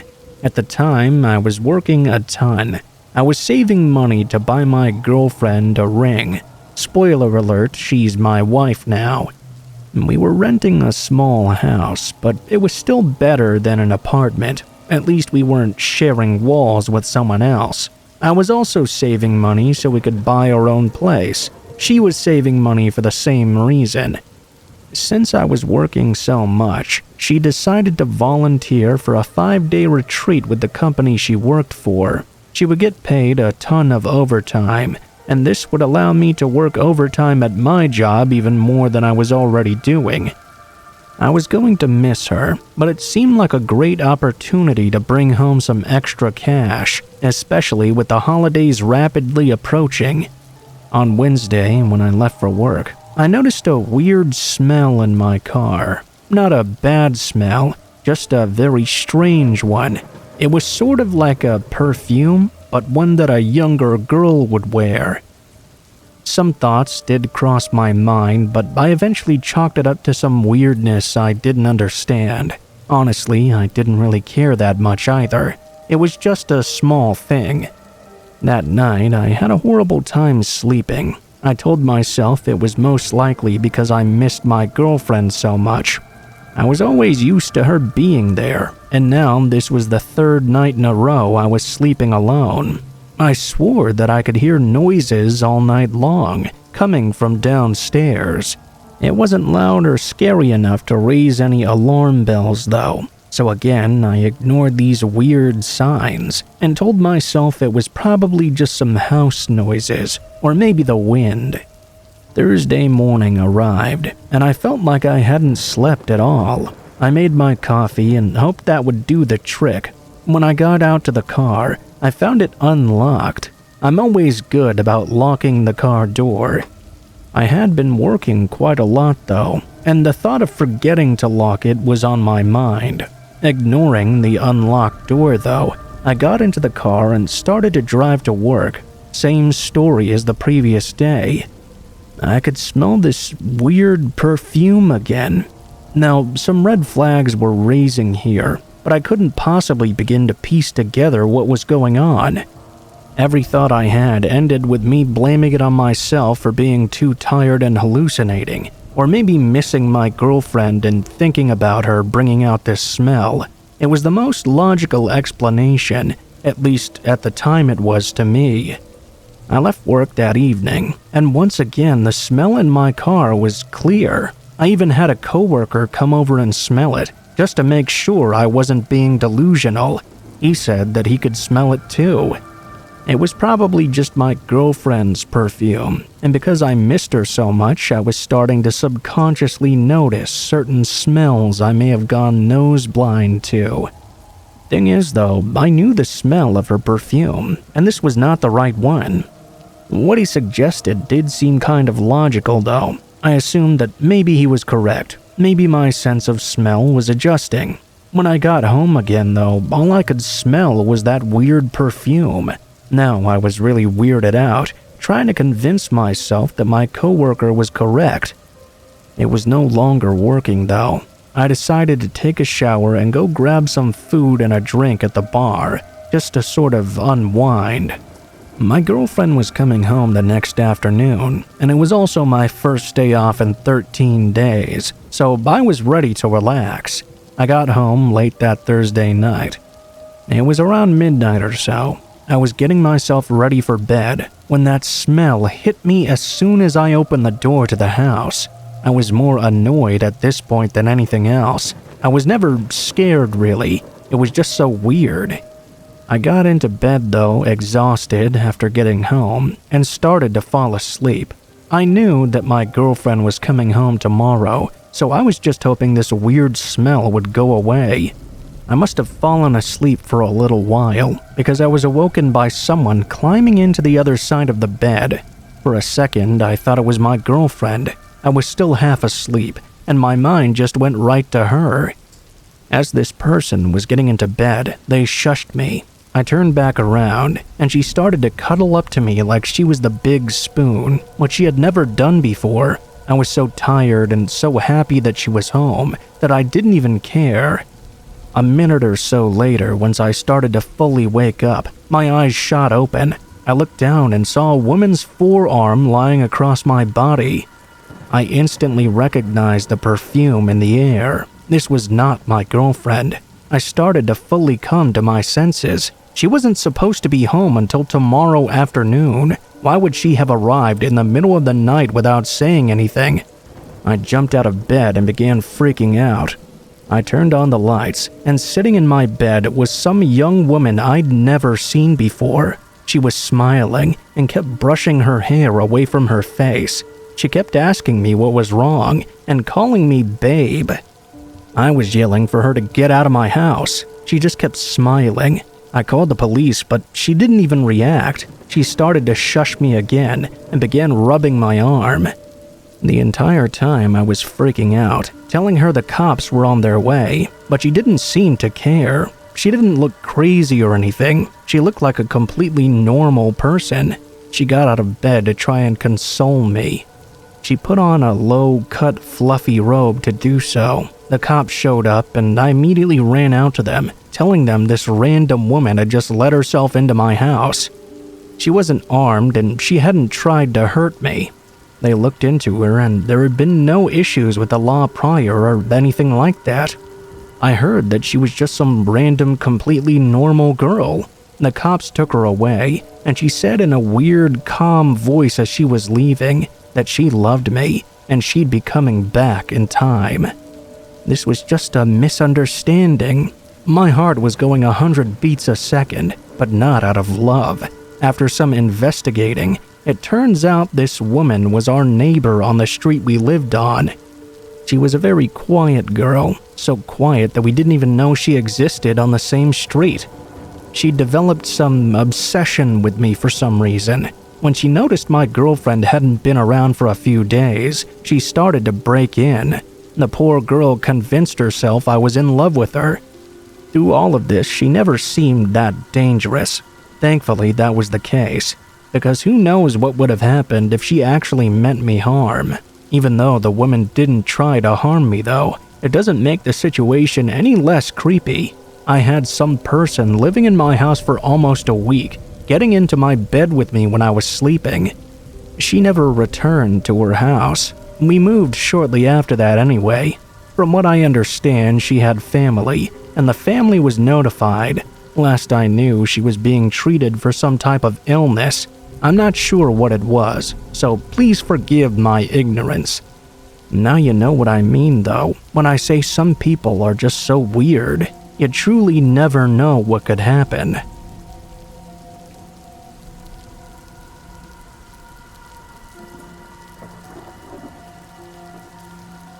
Our old house was on a corner, and in lieu of a backyard, we had a side yard with a small deck that wrapped around the back. The dining room had patio doors that led out there, and we would have barbecues and such. When I was about 14 years old, we only had one desktop computer and one laptop for the whole family. My brother and I would often fight over that desktop because that's where Diablo 2 was installed. I would use the laptop to write music on occasion. On one particular night, my brother had a friend over. They were downstairs doing whatever, and I was at the dining room table on the laptop. As I was wrapped up in my writing, I wasn't paying much attention to my surroundings. That was when I heard a knock on the patio door. Obviously, that startled me. I looked up expecting to see my brother or his friend standing there, but instead what I saw standing at the door and waving in at me was a person wearing a Halloween pig mask. Thinking it was my brother or his friend, I mouthed Goodwin and gave the person the finger. They walked away immediately after. As soon as they left, I went downstairs to give my brother and his friend a piece of my mind, but to my surprise and dismay, they were both sitting right there on the couch, playing PlayStation. They swore up and down it was not either of them, and there was no way they would have had the time to get downstairs and take the mask off before sitting on the couch in that short time. To this day, I have no idea who it was who knocked on the door that night, and I have no idea what they wanted either.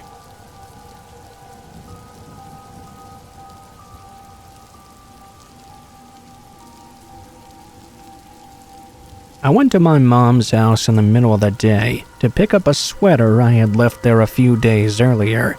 She was at work, but I often popped in to pick up something or leave her some vegetables from my garden while she was away. When I walked in the door, I noticed an elderly man sitting at her breakfast table.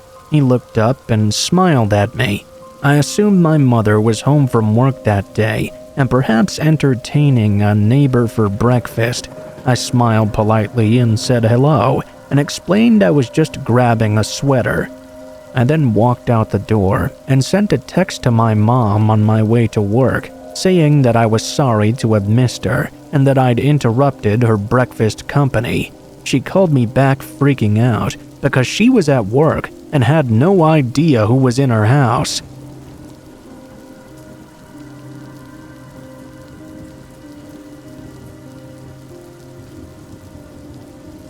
In college, I worked at our campus library, and I often had to be the one to shut it down at night, or I'd have to go around and clear work tables of anything that students had left behind. You know, put away books that needed to be put away, stacking things neatly on carts for the morning workers. It was pretty creepy being there alone at night, but in a way I felt pretty safe. The campus was enclosed, and you had to go through a security checkpoint to get inside after dusk. One night I was there alone, shutting everything down, when I got this creepy feeling that someone was watching me. I knew I must have been alone, because before anyone is left alone, whoever else is working at night locks the doors and does a double check to make sure no stragglers are still in the building. Then the closer cleans up and locks the door again from the outside when they leave. This night, everywhere I went, I kept looking around to make sure there was not someone in there following me. Finally, I'd finished everything up, and I went to clock out when I noticed that one of the staff computers near the front door was lit up as if someone had just used it recently. I went over and looked at the monitor and saw a Word document pulled up that followed through everything I had been doing since my coworker had left earlier that night. It read something like 12 o'clock alone, 12:05 group study rooms, 12:07 stacks, 12:11 media center, 12:15 reference tables. The scariest part is that I looked over to the door and I noticed that it was still locked, meaning that whoever had typed this all down was still in the library with me. I left my stuff where it was and immediately left, locking the door from the outside. By the time I got to another building and notified campus security, I went back to the library only to find the door unlocked. Whoever was in there had disappeared. We were never able to track down any evidence of who it was.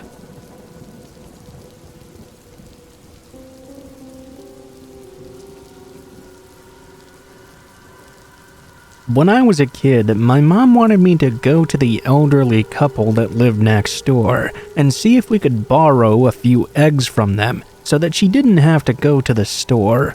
I knocked on their front door, but they didn't answer. I could see the old man standing in the living room through the window. I knocked louder on the door, but he didn't turn around. I thought maybe he just couldn't hear me because he was very old, so I turned the doorknob, only to find it was unlocked. I walked in, calling out for him. It was so strange to me that even now he did not turn around. That was until I got into the living room, and I saw he had not been standing there at all. The man was hanging from the ceiling. I had been trying to get the attention of a hanging corpse for the last 10 minutes. It was a short incident, but that event traumatized me for life.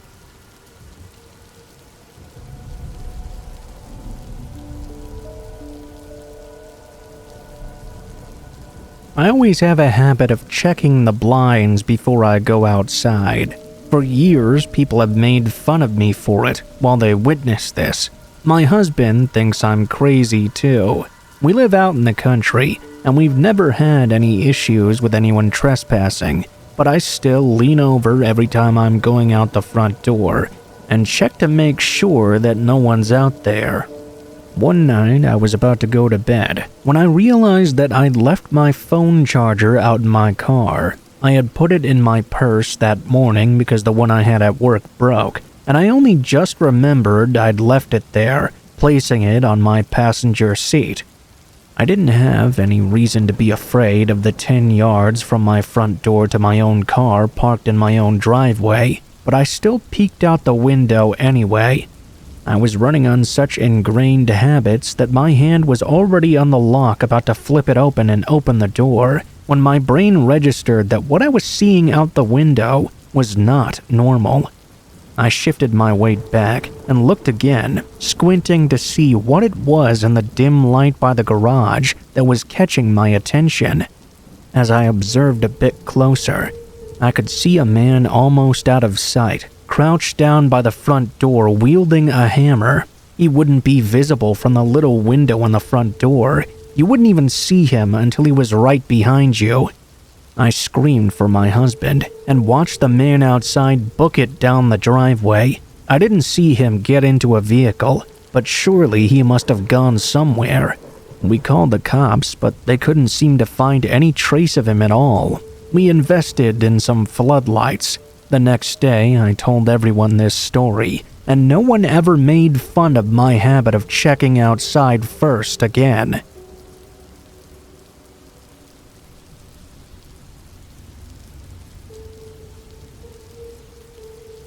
In 2010, I was 20 years old and had just moved back home to Massachusetts after transferring from a school in North Carolina.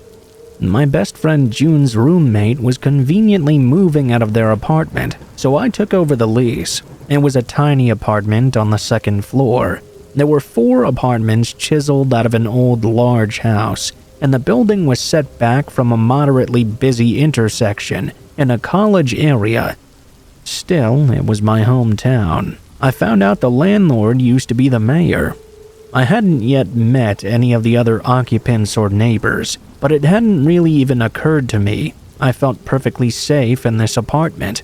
I was home alone one night, a couple of days after moving in. I had just gotten in and was unloading dishes in the kitchen across the apartment from the front door, which was the only door. Then came a sudden knock. June worked in the neighborhood and liked to hang out at a nearby coffee shop. We had a few friends who lived a few streets over, and she walked everywhere, so it wouldn't have surprised me if she had stopped by for a minute and left her keys inside. Because of this, I didn't really think twice about swinging open the door for her. As I did so, though, I found a stranger stood on my doorstep. He was well-dressed, clean-shaven, and smiling. He looked completely normal. This was before I grew older and more jaded, so I took him at his word when he started talking. He said he was a neighbor who had locked himself out of his apartment. He introduced himself and mentioned people's names. I assumed these were other neighbors. He asked if he could borrow a phone to call his wife. I said sure, and with him still standing in the doorway, I turned to grab my phone from the coffee table. I had my back to him for less than 10 seconds. He came inside and sat on a chair right by the door and shut the door behind him. When I turned back around and saw him, I was shocked. He reached his hand out for my phone, and like the shocked idiot I was, I instinctively handed it to him instead of hanging on to my only lifeline. I just handed it over to some strange man sitting uninvited in my living room. I immediately began kicking myself and started looking around for things to use as a weapon. There was nothing really, except a small ceramic bunny sitting on top of the TV. While I was fruitlessly scanning for a weapon, he was calling his wife. He called her 3 times, but she wasn't picking up. After he hung up the phone, he asked if I could give him a ride somewhere. Since he had locked his keys in his apartment, he obviously couldn't drive himself. I immediately sprung into action, lying my ass off. Oh, well, my boyfriend borrowed my car to go to work, but he should definitely be arriving home any moment now. He actually lives just up the street, so we can walk over there and I'll call him. I'll let him know we're coming. I was petrified, but I somehow sold the story well enough, even though I was lying through my teeth. The man reacted instantly, just how I wanted him to. "Oh no, that's okay. I don't want to bother you guys. Anyway," he said thanks and stood up in a hurry, throwing me back my phone practically. "Have a good night." After he left, I locked the doors behind him and tried to calm down a bit. I thought maybe I had been overreacting. Maybe the man was just nervous or socially awkward. Maybe he really had been locked out of his apartment. Maybe I was being too harsh in my assessment of him, but I couldn't let it go. This nagging feeling that something was not right, that I had really been in danger. I wanted to know, so I decided to redial his wife's phone number. Instead of it going to voicemail, there was an error message stating that no such number existed. He wasn't calling anyone.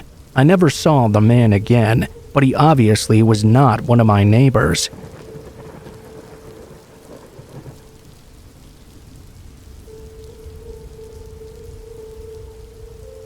I was trying to make friends in my new city, so I went to a party a coworker had invited me to.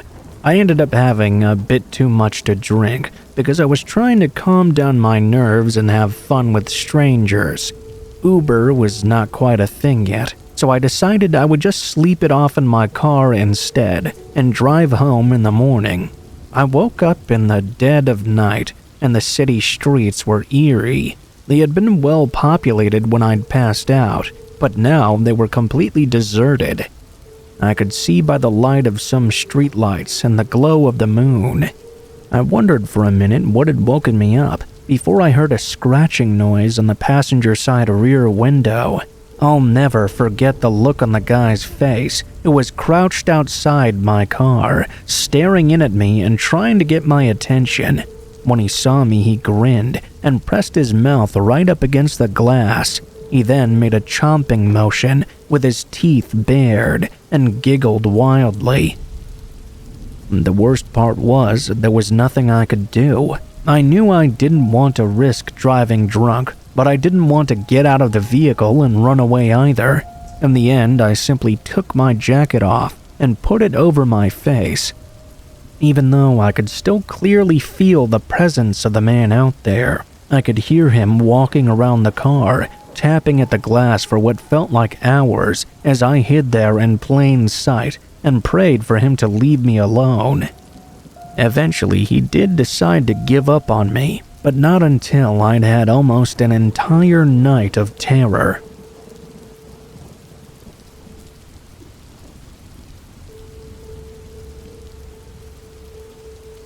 I used to live in a very beautiful but very rural community in Appalachia. I grew up there and it felt very safe to me, so going on night hikes with my girlfriend was a normal thing. I had a gun back in my trunk, but I didn't bring it with me because my only concern was bears, and they weren't around in that area. We had gone on this hike many nights before when the sky was clear and it wasn't that dark out, but for some reason we both felt uneasy on this night. I kept on hearing a little voice in my head saying that we should turn back. When we were about 3/4 of the way to our usual summit, I just couldn't take it anymore. I told her I thought we should turn around and go back to the car. Later, she would tell me she had been feeling apprehensive all night too. She was just as eager as I was to get the hell out of there. No sooner than we had turned around, we heard a blood-curdling scream. In the middle of the dark, a second scream broke out in another location, then a third, then a fourth, then a fifth. All around us, we could hear people hidden in the woods, only a few feet away, screaming at the top of their lungs in the dark. We ran out of there as fast as we could, totally full of adrenaline. I scoured the local paper that entire summer, looking for anything that would have made sense of what we experienced, but no one reported anything weird happening in those woods that summer.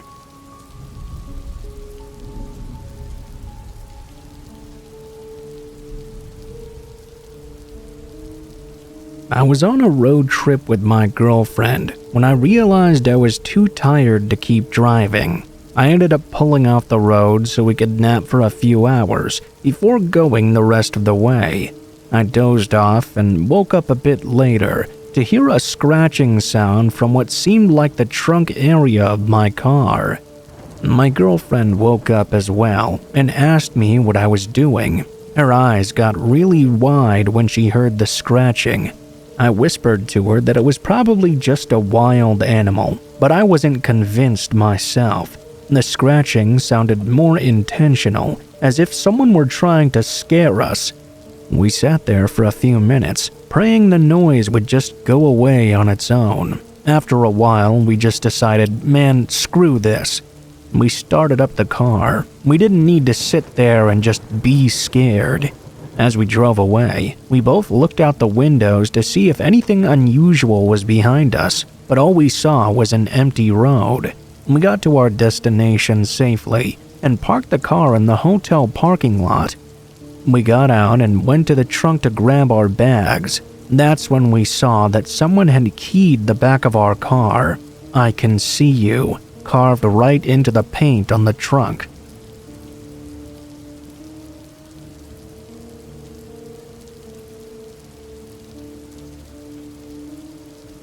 I grew up just north of New York City, living in a pretty densely populated metropolitan area. I always look forward to the summer. When my father and I went backpacking upstate, we had a spot about an hour north of Lake Georgia and camped a few nights every summer. One trip a few years back now, we were driving the trailhead on a long, narrow dirt road. We saw a car pull over with a few people arguing outside. This isn't exactly the most secluded spot in the world, so it's not uncommon to see another family, but it was weird that a car decided to pull over there with no real access to any trails. As we drove closer, a man walked over and waved to us. We assumed that they were having problems with the car.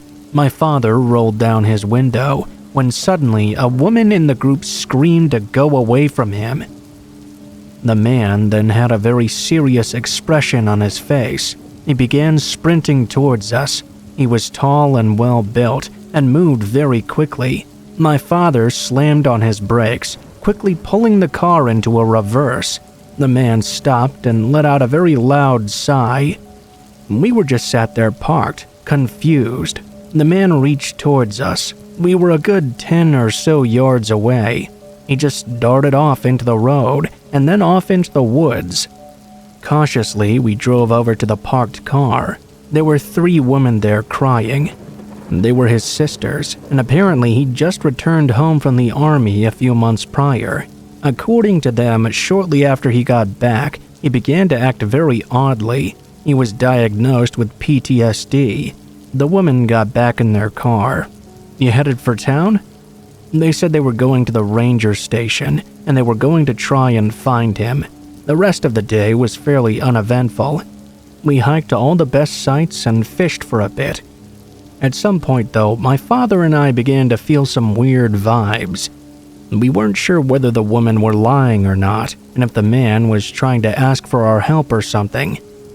What was even more disturbing was the fact that we would be camping only a few miles away from where this guy had run off. We weren't sure if he was armed or violent, or if he'd followed us. Typically, my father and I sleep in separate baby tents, but we decided to stay in the shelter. It was basically a small log cabin with 3 walls and an open front. That's where the fire pits are. Neither of us slept well that night. It was probably just my imagination, but I swore I was being watched. I didn't hear footsteps or anything out of the ordinary, but it was just a feeling I had. The next day, I woke up and went to use the bathroom. 100 feet away from the camp, I saw a small fire pit. I placed my hand on the ashes. They were soaked. Somebody had had a fire there very recently and poured it out. We had brought food supplies for 4 nights, but after I found that fire pit, we broke camp and left that evening.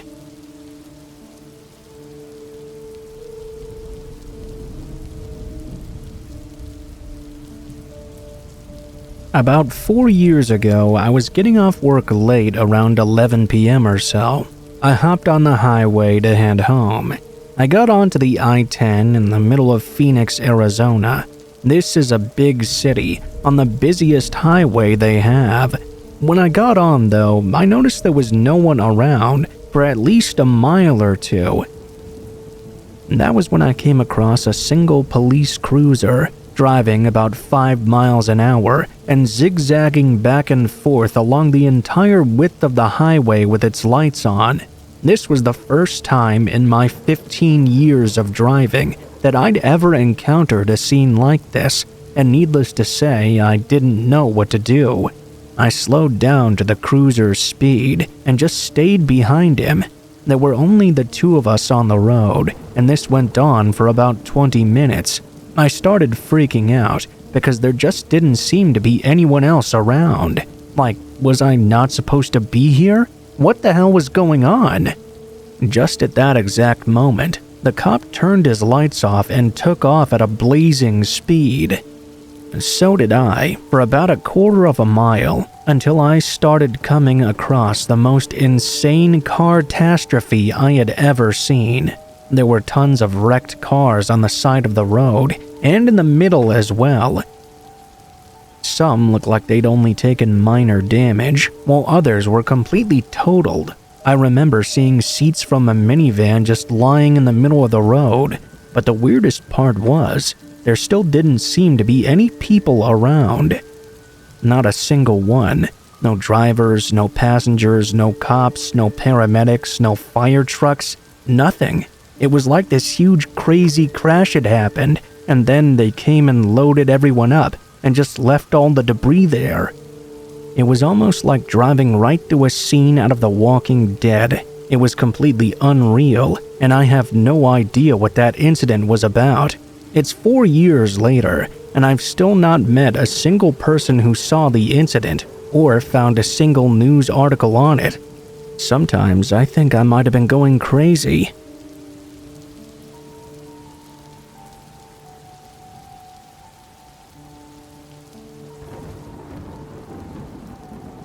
When I was 7, I went camping with my parents and baby sister in Virginia.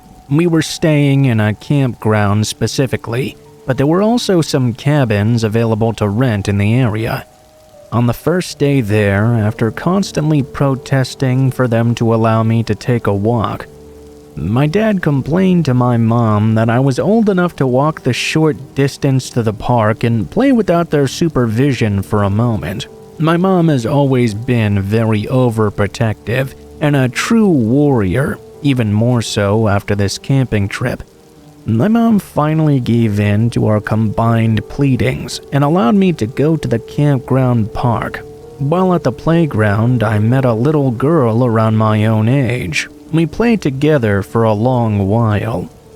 She was also by herself, so I invited her to come back to our RV to play some Barbies together.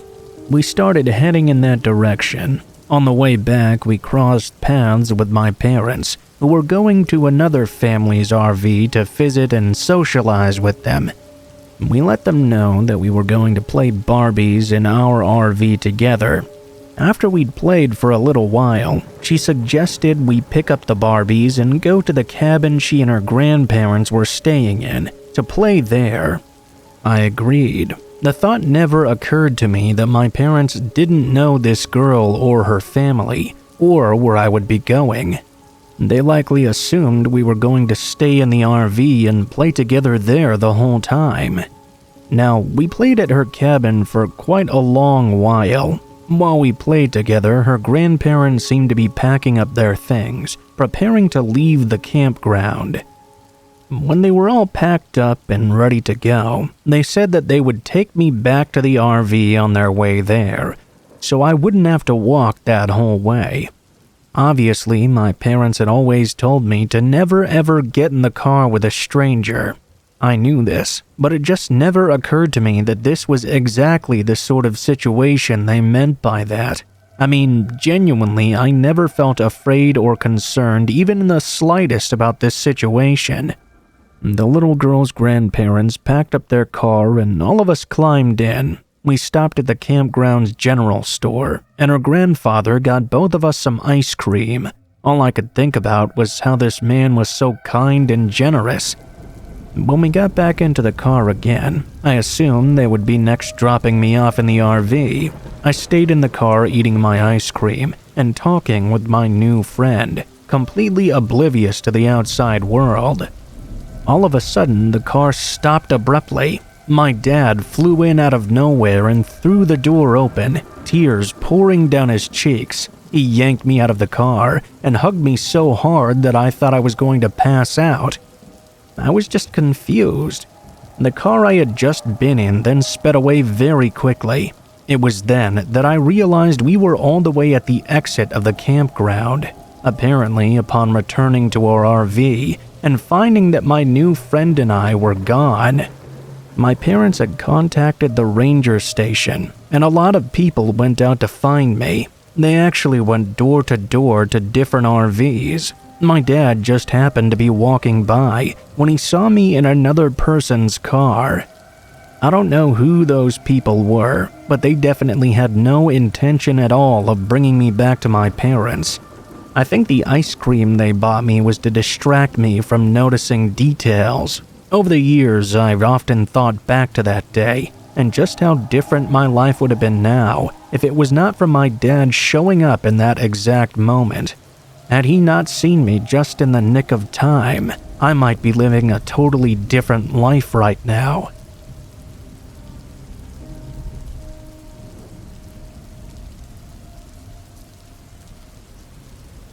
Just a little bit of background information. I'm a 26-year-old woman, kind of a tomboy. The way I grew up, I was always climbing trees, playing in the dirt, and never even touched a doll or a dress. Back in the summer of 2002, I was 16 at the time. My boyfriend asked me to go on a camping trip with him and his parents. Me being the tomboy I was, I graciously accepted his offer. It sounded like a lot of fun. His parents were planning on a weekend of us going out rafting, boating, swimming, the whole works. I was in absolute paradise. Now, they had an RV, and it was fully furnished as well. I slept in the kitchen and living room area. As a side note, right in the middle of the woods was a designated camping area. It was so quiet and peaceful, you could hear the river in the stillness of the night. It was very soothing. I remember thinking to myself, man, I could live here forever. The next day was probably the funnest day of my life. We went out kayaking together. It was around 1 p.m. My boyfriend's dad decided to have a cookout around that time. I can't remember the last time I lost track of time so much and just enjoyed myself so much the day flew right by. Before I knew it, it was already time for us to go to bed once more. We had a big plan for the next day, and I was eager to get to sleep so I could wake up and have that much fun all over again. I remember laying awake though, just staring at the ceiling. My boyfriend was snoring, and I was laughing as quietly as I could. It was not very loud, but it was somewhat amusing. That was the last laugh I'd have for a long time though, before my life was literally changed forever. All of a sudden, there was a tapping on the side of the RV. That sound really caught me off guard. I wasn't really alarmed though. I chalked it up to maybe a random noise perhaps. You know, maybe an animal or the RV just creaking by itself. I wasn't scared or anything. I tried to sleep it off and just ignore it, but that's when I began to hear an unmistakable giggling sound. I thought that maybe my boyfriend's parents were awake and trying to mess around with us. I listened in a bit closer. Silence washed over the place again, and I could hear the river rushing outside. There was the ringing in my ears as well, the kind you get when there's a real eerie silence. I had this sinking feeling in my stomach that I hear a lot of people get when they think something bad's about to happen. I felt it in that moment. In the dead silence, I heard that giggle again, followed by a scraping sound coming from outside the RV. My heart practically jumped into my throat, and I felt tears in my eyes. Somebody was clearly outside. I was scared stiff though. I couldn't move a muscle. That scraping sound continued. I whispered to my boyfriend, trying to wake him up, but he just kept on snoring. I heard the sound moving until about 5 feet away from the main door, before there was more silence. My heart was beating so fast I was afraid I was going to have a heart attack. I tapped against my chest, trying to calm myself down. I was just watching the square hole in the door. All of a sudden, I saw a small thing just appear out of the darkness. I almost shrieked out of fear. I could see it appeared to be the hand of a young girl. Looking a bit closer, I could see it appeared to be one of those fake ones you'd get from Walmart, but that didn't stop me from freaking out a lot. I sat up and started screaming. I mean, really started wailing. My boyfriend's parents staggered into the room. All I could do was point at the door. My boyfriend's dad went to open it, but there was a sudden loud crash. He then fell back inside, falling onto the couch out cold. A rock then fell onto the floor. That's when my boyfriend woke up and started shouting. The mom was going insane and turned over to her husband. I was screaming and still in shock. When I finally stopped screaming, I could hear hysterical laughter coming from outside, followed by footsteps on top of the RV. They were up on the roof. I could hear a higher-pitched nasally voice coming from outside the RV. None of us had cell phones in 2002. We were just now starting to get into the cell phone craze, so we were truly in the middle of nowhere with no way to contact anyone. There would be no help. The RV was now rocking, with somebody obviously jumping up and down on top of it. There was a crash on the side door frame as the man on top smashed it with something. He was screaming and laughing and trying to mock us. That managed to sober us up a bit, though. My boyfriend grabbed a gun from one of the cupboards. He opened the door and fired out into the darkness. The pacing on the roof immediately stopped, and the shrieking outside stopped as well. Everything returned to silence once more. I looked over at my boyfriend. There was a window right behind him. I could see a face in it. I knew it was a man because I could make out the outline of a thick beard on him. That was all I could really see. The man outside raised a gloved hand and started waving at me. I moved my boyfriend away from the window. I looked back and the man was now gone. We drove out of the campsite that night. The RV had suffered a broken window, and my boyfriend's dad had to go to the hospital for a concussion where a rock had hit him in the head.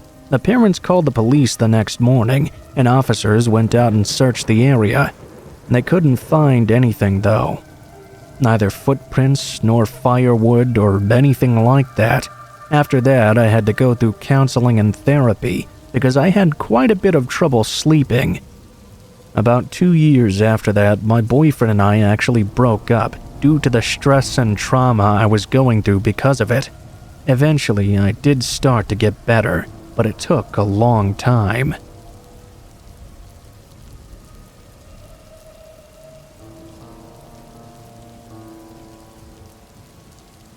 I grew up in the Upper Peninsula of Michigan. My family moved out there when I was about 6 months old.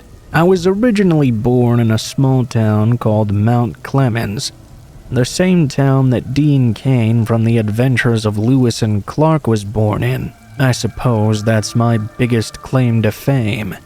Michigan is quite a unique state in the way it's positioned on the northern border of the US and the southern border of Canada. Those of us who are born in Michigan usually stay here, and no one ever travels to my neck of the woods. There's no real way to just pass by. We're landlocked by the Great Lakes, if that makes sense. With the exception of the large cities, the state is mostly covered by various woodlands. I have a few strange experiences living in the Upper Peninsula, but none is stranger than the one I'm about to tell you. We lived on top of a hill about a 30-minute drive to the nearest town. Our next-door neighbors were a good 10 or so miles away. It was quiet, and few if any vehicles ever came by our house. Because of that, I developed a strange fear of vehicles coming up the hill. It seemed like you could hear them coming from miles away. I mean, of course there were others who lived on our road, but this wasn't a place for outsiders to take shortcuts or something. We didn't even have names on our roads. They were all designated by simple numbers. As I got older, I wasn't as scared of the vehicles passing by during the day. I knew that most of the cars and trucks that went by were distant, friendly neighbors. When night came, well, that was a different story altogether. I could see the headlights cutting through my bedroom window and lighting up my walls like some kind of ominous paint job. It's a hard feeling to describe, but in my young mind, I felt that no one had any business driving down such a remote road at any point after dark. At the time this happened, I was 13. The year was 1996. Our family had amazingly just acquired the internet. Anyone in their mid to late 30s knows how insane this time was. For whatever reason, at this time, my dad installed a sliding glass door on the wall near where the computer was. The computer used to be the hub of our home at the time.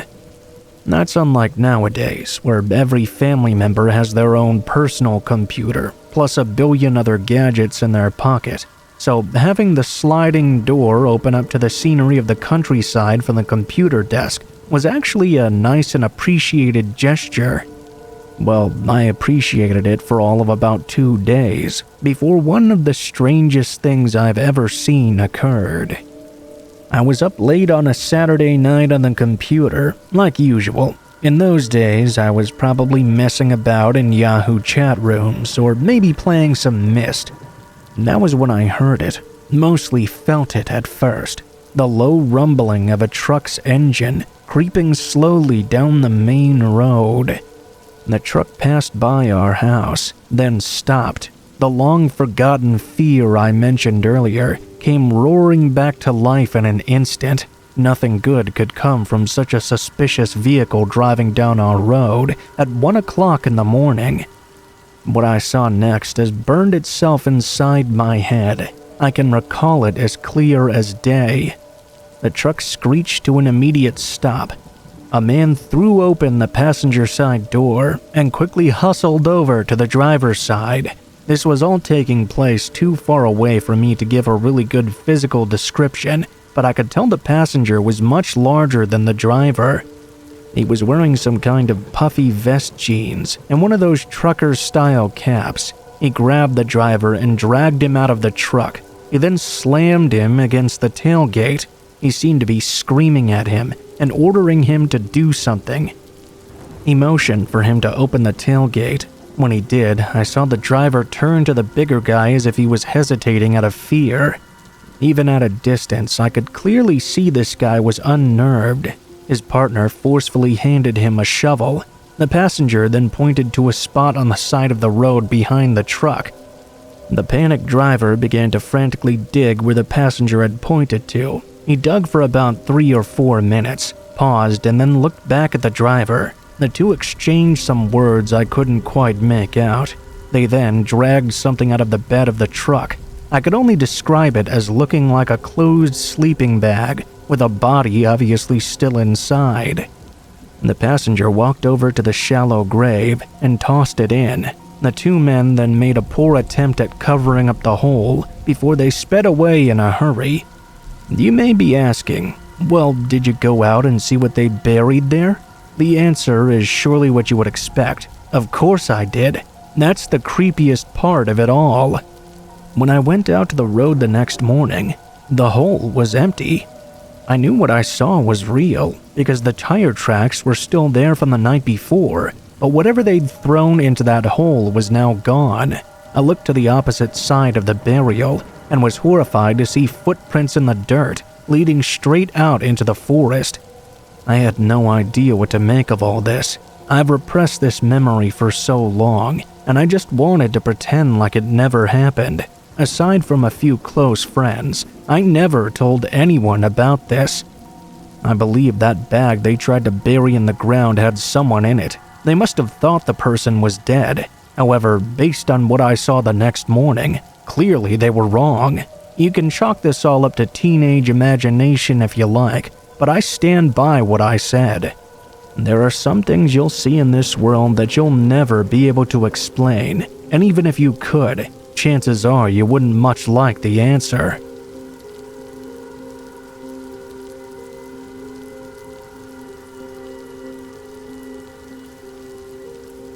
My dad owned a small house for a brief amount of time.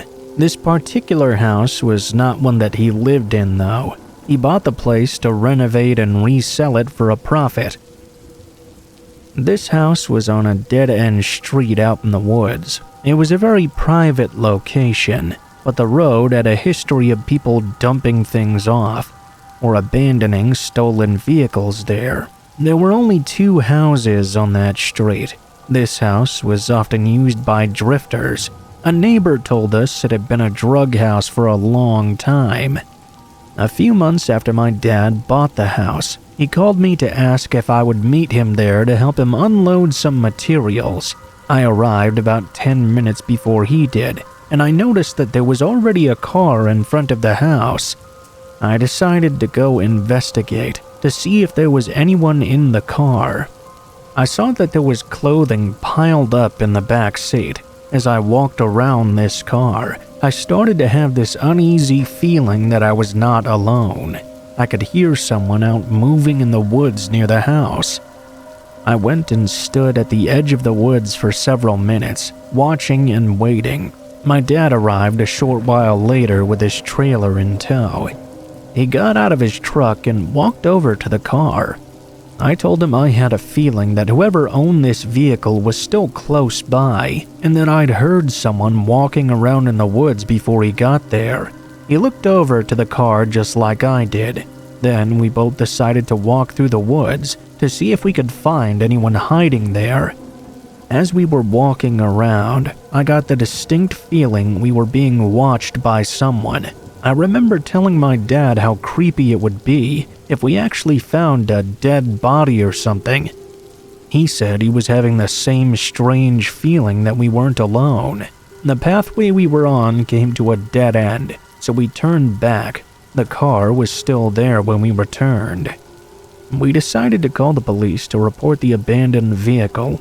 After getting off the phone with them, we went inside the home to check on a few things. We were only inside for a couple of minutes. When we came back out, though, we noticed that the car was already gone. Whoever owned it must have been watching us while we were investigating and decided to take off immediately when we went inside. The police never did show up that night, and we eventually left. Several weeks later, sure enough, a dead body was discovered in the forest right by the home. The person who found the body was a lady who was hiking through the area. There was a neighbor who attempted to tell her about the body before she found it, but that neighbor had a reputation for being a mentally unstable drunk, so no one believed him when he tried to warn them. After the body was found, the police came out to do a report. One of the detectives took a statement from my dad.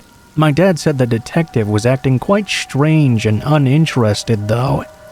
I refuse to believe that it was just a coincidence that we saw a parked car in that area not long before the body was discovered. As far as my dad knows, they never followed up with the neighbor after the body was found.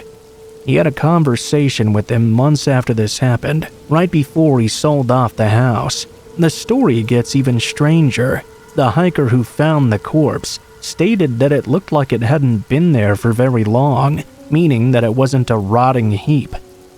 She also noted that the head and hands had been removed. The police would later report that the body had been there for years. Something tells me that isn't true. If the body really had been there for years, it would have been nothing but a pile of bones and rot. It all just doesn't add up. It really makes me wonder what could have happened to me or my dad if we had found the driver of the car that day.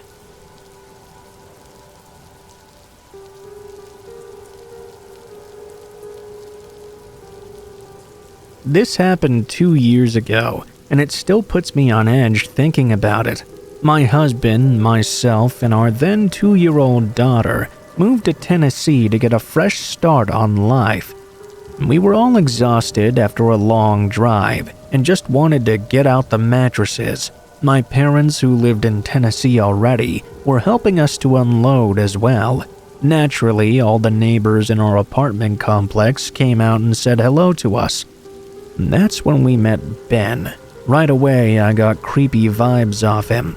Our daughter, who to this day is still way too friendly to strangers, even hid behind my husband and visibly cringed.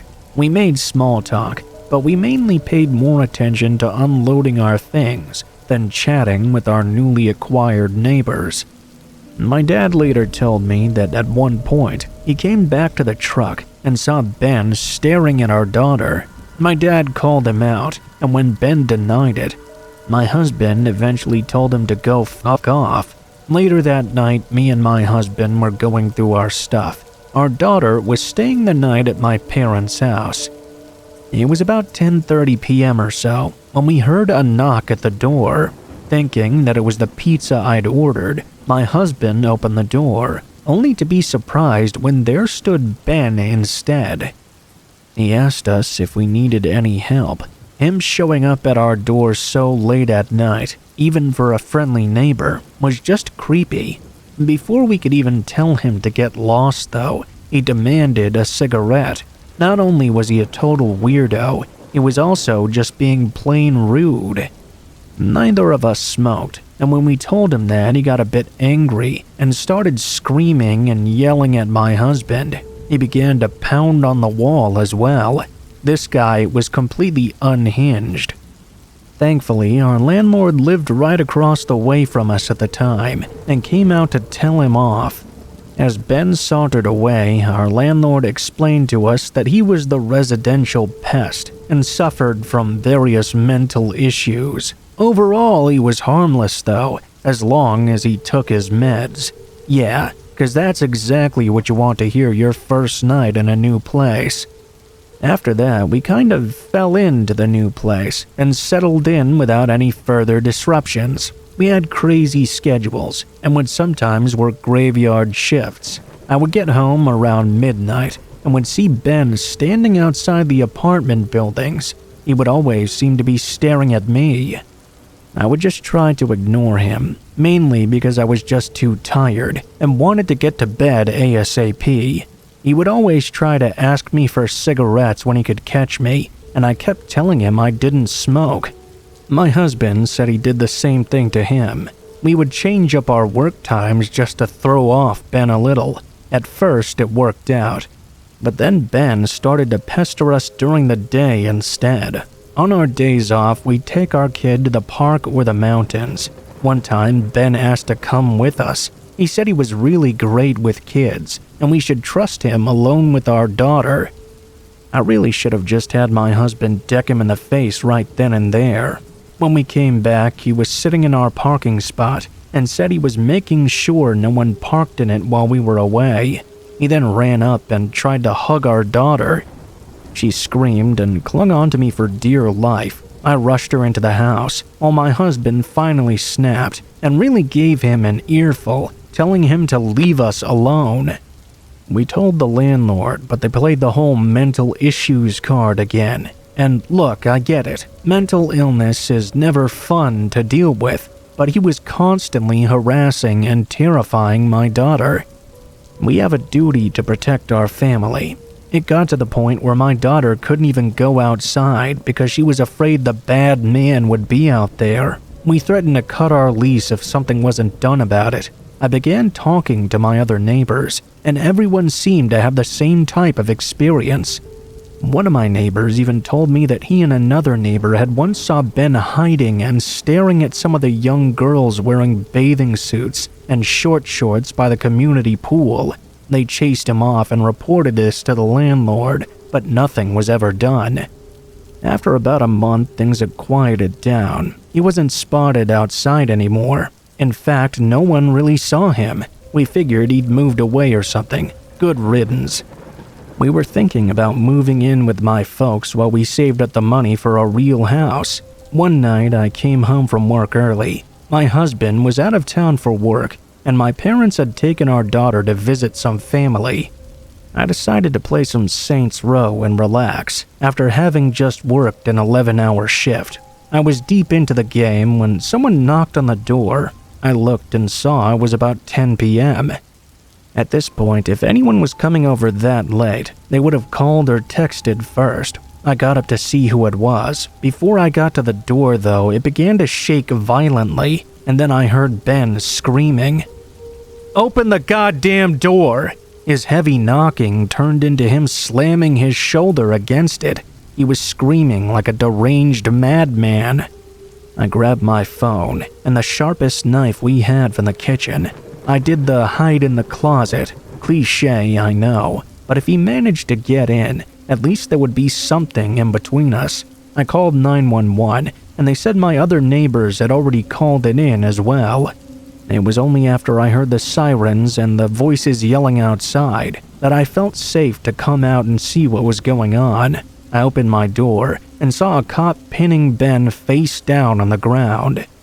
The landlord was screaming at the cop to let him go, even shoved him. Both of them ended up being arrested. I gave my report, and each one of my neighbors backed up everything I said, even added in their own experiences.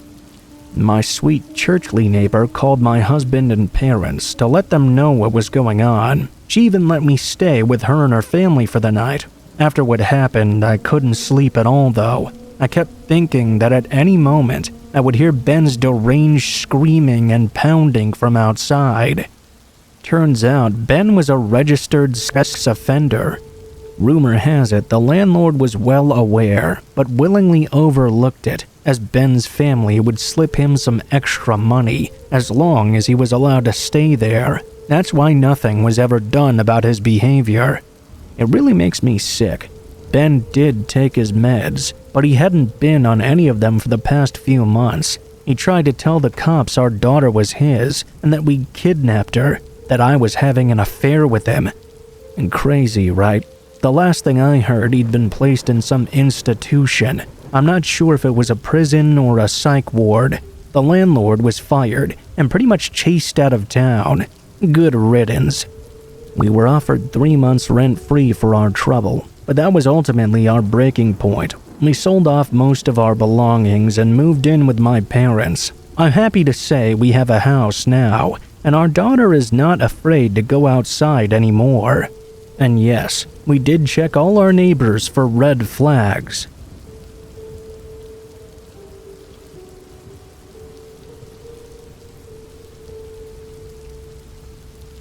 My mother was 14 in 1986 when this happened. She lived in China at the time with her parents and younger brother. It was deep into winter when this occurred, and a temperature drop into the negatives was occurring. Snow was falling in thick layers on the ground. It was around 10 p.m. or so. My mother had just finished up her classes, and by then it was already dark. Bear in mind, in China, it's normal for young students to walk home alone without a parent or guardian. About 10 minutes after getting off the bus, she began walking through an old marketplace to get to her apartment. The marketplace was completely quiet and deserted at this time of night. There were also no lamp posts around. It was hard for my mom to properly see where she was going, but she had traveled this route several times before, so she was familiar with the area and knew her way back home. As she was walking, though, my mother started to get this feeling that someone was lurking off in the darkness of the marketplace. She tried to shrug it off, but the apprehension persisted. She continued to hear her feet crunching on the white snow. But when she suddenly stopped, she could hear a second pair of feet crunching the snow behind her. My mom panicked but continued forward and pretended she hadn't noticed anything. She thought maybe it was another student making their way back to their living quarters. This thought made sense, but it didn't stop her from moving faster. She began to pick up her pace. The crunching snow behind her also began to speed up as well. My mother couldn't handle the fear anymore and started running. The thick snow made it difficult for her to run away quickly. She gave a quick look behind her to see who was following, only to be greeted by the silhouette of a tall man only a few meters away and closing in quickly. The man did not appear to be wearing any protection despite the freezing temperature. The lack of lampposts made it difficult for my mom to make out anything else. That's not what scared my mom the most, though. She was eventually chased into an area that was lit by a dim light mounted to the side of a merchant's stall. When she looked back, she was able to see her pursuer was carrying a large plank in his hand. Now petrified, she continued to run and refused to look back again. Suddenly, she saw the light of a lamppost that was situated on a small street nearby. Luckily, at that very moment, there happened to be a young couple walking right towards her. With her last ounce of energy, my mom ran right up to them and collapsed in front of them. My mom was in absolute hysterics. When they asked her what was wrong, she explained to them what happened. By then, though, the stranger had already disappeared back into the darkness. The couple that she ran into happened to be living on the same apartment block as her and was familiar with her father as well. They accompanied her on the journey back home, and they told my grandfather where they'd found her. After the couple left, my mom couldn't stop crying out of shock and fear. From then on, my grandfather would always meet my mom at the bus stop where she got off at, and they would walk home together. My mom never found out who her mysterious assailant was, but thankfully she never had another encounter with the man again.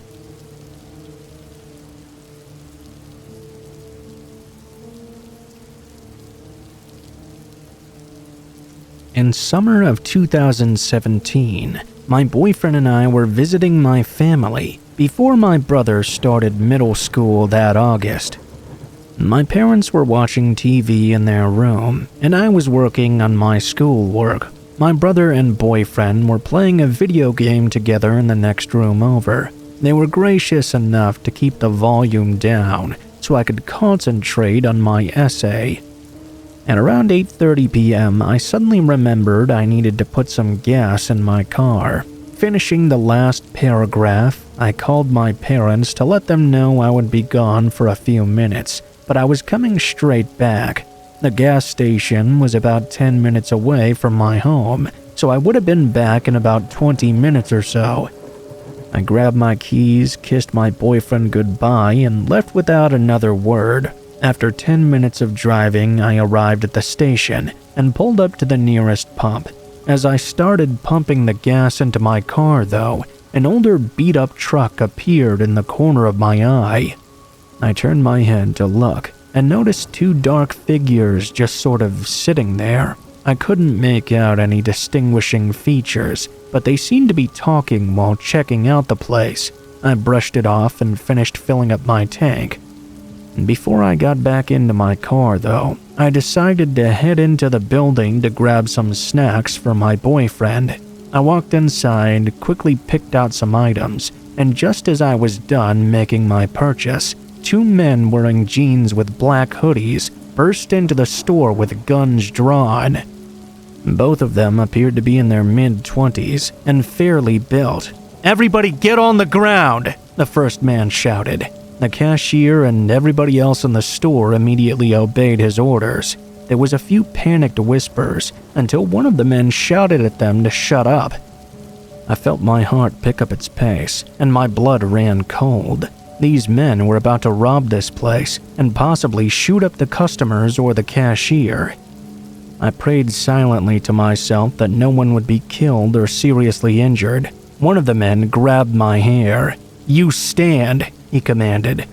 Fearing for my life, I did as he ordered. Almost immediately, I felt an arm snake around my wrist and take hold. I would have elbowed him and stomped his foot, attempted to punch his face even, but I was so paralyzed in fear to think or do anything. The worst part is I felt a gun aiming at the back of my head. I tried squirming away from the man's grip, but he just held me tighter and hissed at me, "Stay still, sweetheart, and no one gets hurt." The other man shouted at the cashier to hand over the cash or to quote, "You're gonna be scraping this bitch's brains off the wall." I had no connection with the cashier in any way, except for just being a customer in the store, but I could tell from the look in his eyes he wanted to protect me in any way he could. He was an older guy, possibly in his 60s, with glasses on his face. I knew he had no choice but to comply with their demands. He hastily unlocked the register. As he was handing over the cash, I felt the barrel of the gun press against the side of my head, and I nearly started to freak out. I restrained myself and started to tear up a little. My throat burned from holding it back, all for the sake of keeping myself alive for as long as possible. Once every last dollar bill was in the man's hands, sirens blared from outside. The man then stuffed the money into a backpack, then punched out the cashier. I was thrown to the side, my stomach and arm hitting the edge of the counter. I fell to the floor. As soon as the two men ran outside, they were surrounded by police, and within seconds were tackled to the ground and handcuffed. I was still catching my breath, but I was more concerned about the cashier. I pulled myself up and peeked over the counter. For the most part, he seemed to be okay, although I could see his right eye was turning black. His glasses laid broken on the floor. "Are you all right, sir?" I weakly asked him. My stomach was still hurting. "I'm a little blind at the moment, but I'll be okay," he responded. "Is everyone all right?" a familiar voice asked. One of the cops was very good friends with my father. He'd entered the store. "Just us two might need some attention," I said. The officer turned towards us. He immediately recognized me and asked if I was okay. The cashier and I told him everything, as other cops came in and questioned the other customers. It turns out a customer had snuck into the bathroom and called 911 without the robbers noticing. Once the questioning had finished, I just couldn't hold it in anymore. I burst into tears, not because I was in pain, but because I had just endured the scariest moment of my life. I just wanted to get home and put an ice pack on my stomach. The cashier was rushed out of the store on a stretcher. The officer asked if I needed any medical attention, but I shook my head and cried that I just wanted to go home. As I walked out of the store, I noticed a few cops investigating the truck I had seen earlier. It then clicked in my head that that vehicle belonged to the two men. They must have been scoping the place out, waiting for the right time to strike. I was pretty sure that I was the first person they saw to use as bait. A police car followed me home that night. Eventually, we came to my neighborhood, and my mom ran out of the house and embraced me in her arms. She kept asking me what happened, but I could hardly speak because I was crying so much. Once I was inside, my boyfriend saw me and wrapped me up in his arms. He held me until I calmed down. My dad's friend came in shortly after and explained what happened at the gas station. After the cops left, I was laying on the couch watching TV with an ice pack on my stomach. My brother came in and asked me what happened, but I knew he had to go to bed soon, so I promised I would tell him in the morning. I was still pretty shaken up about what happened, and I didn't want to scare him. I then made a promise to myself that I would never go certain places at night ever again.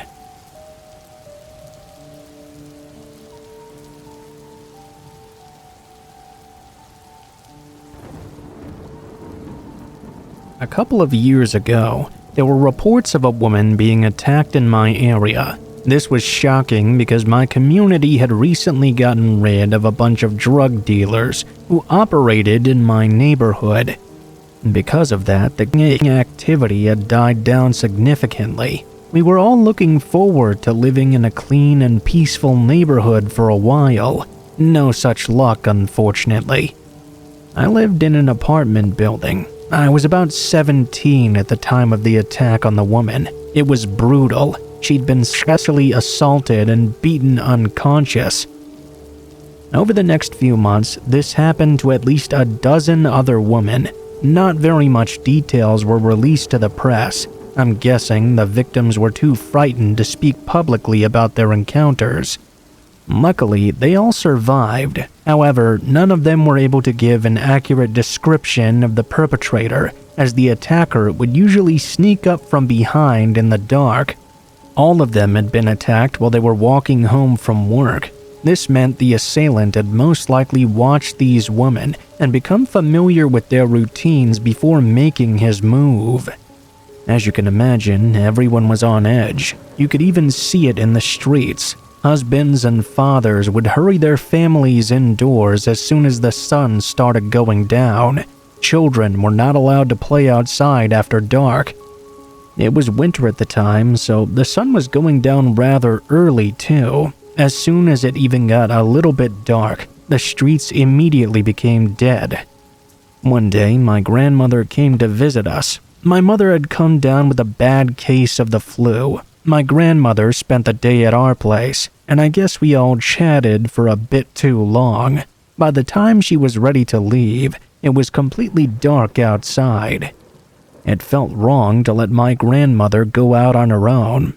My mom obviously wasn't feeling well, so being the brave, stupid teenager I was, I said I would walk Grandma to the bus stop. I was 5'2", not exactly the ideal bodyguard, but come on, would any of you let your grandma walk the streets alone? With a serial rapist on the loose? We got to the station just fine, and I waved to my grandma goodbye as her bus departed. There was a crowd of people who had gotten off the bus before my grandma boarded. After the bus was out of sight, I suddenly felt like I was being watched. I turned around quickly, and as I did, I looked right at a dark figure who was standing underneath a lamppost, just down the street from the bus stop. I froze shocked. The recent attacks had been in the back of my mind all night, and here I was practically by myself, staring down a dark, creepy figure standing underneath a streetlight. I suddenly broke into a run and caught up with a small crowd of people that had gotten off the bus. I ran through the crowd and sprinted home, looking behind me every 5 seconds. I was in hysterics by the time I reached my apartment building. Now, hear me out, guys. I know that nothing technically happened to me, but I was scared out of my wits, so I figured I would at least call the non-emergency number, just to let the police know there was a suspicious man standing outside the bus stop. I mean, it couldn't hurt, right? A while after I reported it, an officer actually called me back. I gave them my number when I made my initial report. They were really looking for this guy, so they made it a point to follow up on any possible leads. They got the man's full description by following the footage from the bus stop security camera. His appearance was an exact match to what one of the victims had described. A couple of days later, I learned from a local news report that they'd arrested someone in connection with the attacks. On the night before I saw him at the bus stop, he had apparently almost killed a female beat cop who was patrolling an area where one of the attacks had taken place. He attacked her from behind and nearly beat her to death with a crowbar. Luckily, the lady survived, but I think that was one of the reasons why the police were so hell-bent on catching him.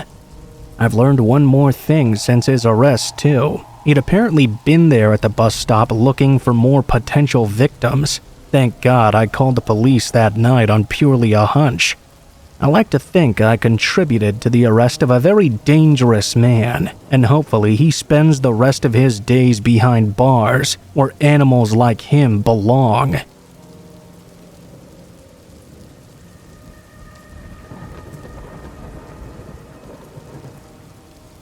This happened when I was 9 years old in 1987. I grew up in Townsend, Massachusetts. It's a medium-sized town on the New Hampshire border. My dad worked for a very well-known plastics company, and my stepmom worked at the Congregational Church.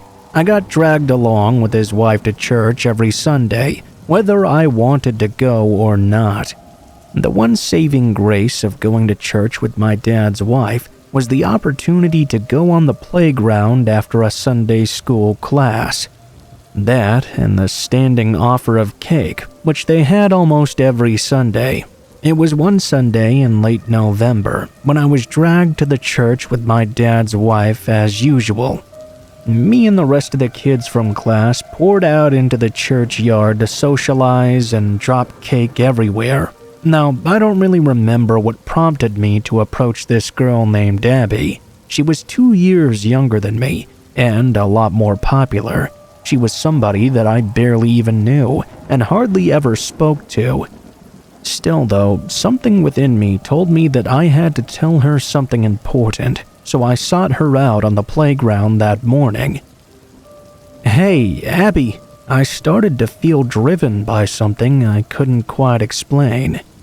"Hey, you should grow your fingernails out, so if someone tries to hurt you, you can go right for their eyes." I was dead serious as I said this. She gave me a slightly confused look and said, "Okay, why?" I didn't really have an answer to that, or to why I was feeling this way. I just kinda shrugged and told her to just do it and trust me. A week later, she, her younger brother, and their mom would be found dead, murdered by a neighborhood psychopath named Daniel LaPlante. He had broken into their home, shot and killed Abby's mother Priscilla, and then drowned Abby and her brother William.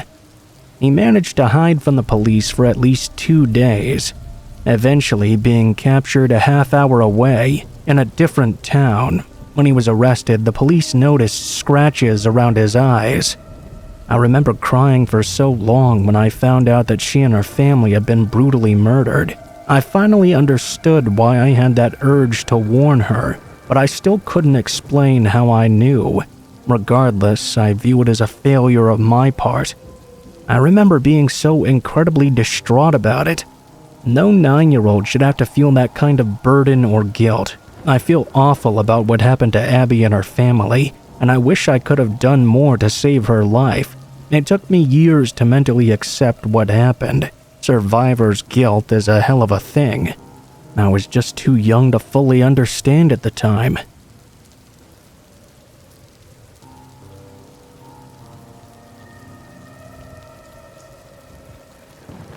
My best friend is a social media influencer. Nothing big time, but a big enough following to sometimes get free stuff and get sponsored trips as well. She works a full-time job, of course, and does the Instagram thing mostly on the side because of the perks. She's not big enough to make a living off this yet. Anyway, this was her first trip. A small boutique hotel from Miami contacted her through Instagram and offered her an all-expenses-paid trip for Memorial Weekend in 2018. That was in exchange for her being in the hotel, taking pictures, and doing a couple of stories. She was told she could bring a female friend with her, and everything would be covered. This was her first time doing this, so at the time, she really didn't know how it worked. They sent her this bogus contract for her to sign. It stated she would be responsible for paying her own plane ticket to Miami, and that she would be reimbursed for it later. This was to prevent a no-show. It seemed reasonable to her. She invited me instead of a female friend, though, because she was nervous about the whole thing. We figured it wouldn't be that big of a deal. Worst case scenario, they wouldn't pay for my plane ticket.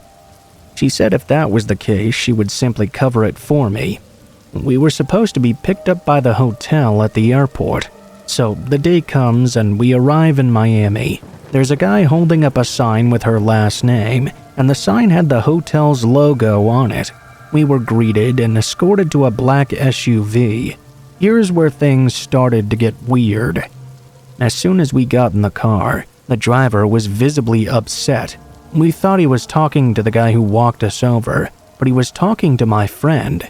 He had a very thick accent and was wearing dark shades. He was telling my friend that she was not allowed to bring her boyfriend, referring to me, and said it was supposed to be 2 girls. 2 girls. The hotel told me 2 girls. No 1 girl, 1 guy. 2 girls. He was demanding to see where the other girl was. We were speechless and confused. The guy who walked us to the car looked annoyed. He got in the passenger seat and started arguing with the driver in what sounded like Portuguese. He then turned back to us and asked us where the other girl was. My friend was very upset at this point and told him there was no other girl. She was the influencer from Instagram, and I was the friend coming with her on the trip. The big guy in the passenger seat got out and tossed our luggage out of the car. He then said something like, "This is some bullshit." He then got back in the car and they took off. That was it. We were in shock. My friend tried to immediately email Melissa, the PR person she'd been in contact with through email. When she got no response, we decided to take a cab to the hotel. When we got there, that's when everything started to make some sense. The hotel had been rebranded and a completely different name was on it. We showed them the Instagram account, and it was indeed the Instagram account of the old hotel, not the new one. They claimed they'd never contacted us. Whoever was in charge of the old Instagram account, or whoever had somehow gotten a hold of it, had done this. Mind you, it was a pretty well-known hotel, and the account had over 10,000 followers. It had at one point been a real account. Upon further inspection, we realized that the posts and pictures were all really old though. My friend felt like an idiot and ended up breaking down. We called the police and met up with a detective. They investigated who was running the account before or who had access to it. Nothing ever really happened. It's upsetting and scary to know that whoever wanted to abduct my friend or any other girls by using this old hotel Instagram knows exactly who my friend is. That account has since been deleted, and we never heard anything from anyone involved ever again. To think, my friend could have been kidnapped had she gone with another girl instead of me. It sends chills down my spine.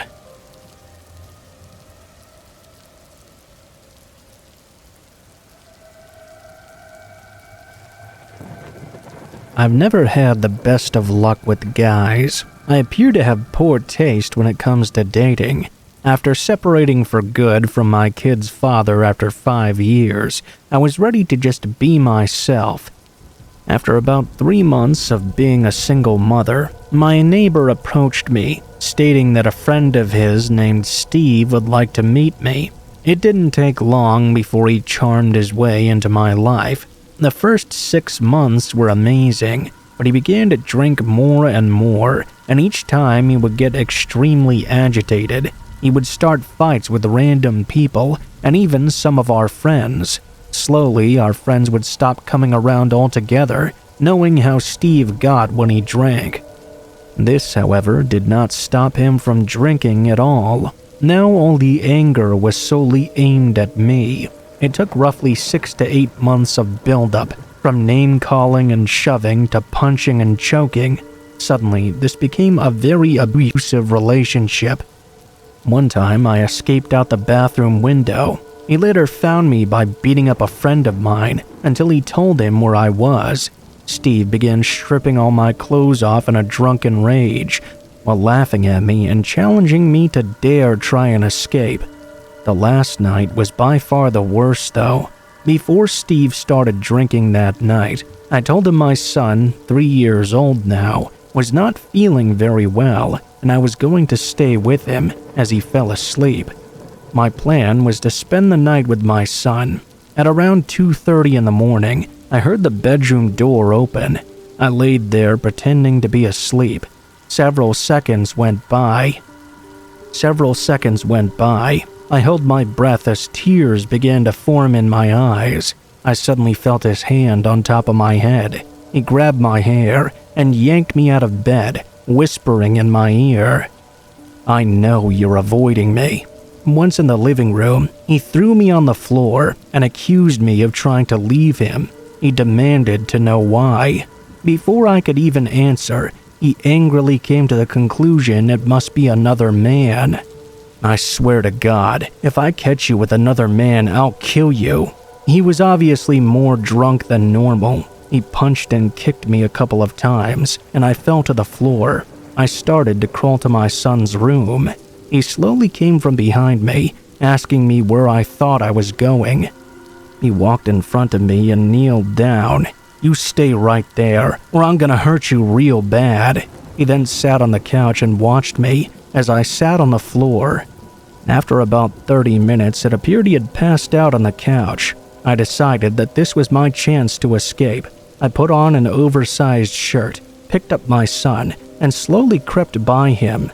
Suddenly, he woke up, though, and grabbed my leg. "Where are you going?"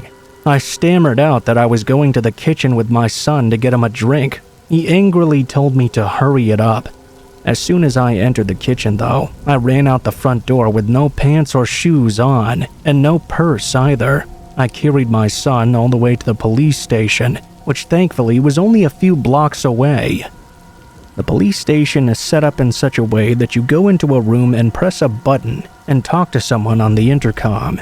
I ran in and put my back to the wall. I pushed the button behind me as I slowly slid down into a sitting position while holding on to my son. I was waiting for Steve to burst through the door at any moment. I remember thinking if I was going to be beaten, I would at least rather have it be on camera. On the speaker, I heard a voice call out, "How can I help you?" All I could do was cry. I couldn't even get a word out of my mouth. I didn't know how to explain. 2 officers came out to assist me. A female officer took my son and got him some food. I went with the male officer to make a report, and he gave me a blanket. After 15 minutes, I heard Steve screaming my name. As they brought him down the hallway, I held my breath as if he knew I was behind the door. 30 minutes later, an officer came back with a sergeant. At first, I thought they were going to tell me to go back home and gather my belongings while Steve was being held in custody. Instead, they asked me about his anger issues and if there had been any previous fights. I explained to them Steve's alcohol problem and how he had become increasingly more violent. They then showed me a list in Steve's handwriting, detailing how he would dismember my body in a good spot where I would be buried without being found. He also had the possible dates written down, with past dates crossed out. I couldn't breathe when I read this. By this point, tears were streaming down my face. I looked at the cop and asked him what this meant. He looked back at me and said, "That means you're lucky." Steve was charged with attempted murder, kidnapping, and assault. I left back home to Arizona before the trial started, but gave a detailed statement before I left. Steve, of course, pled not guilty, but in the end he received 2 years in prison. Just before I left for Arizona, I received a letter from Steve. It simply read, "It's not over. You'll always be mine."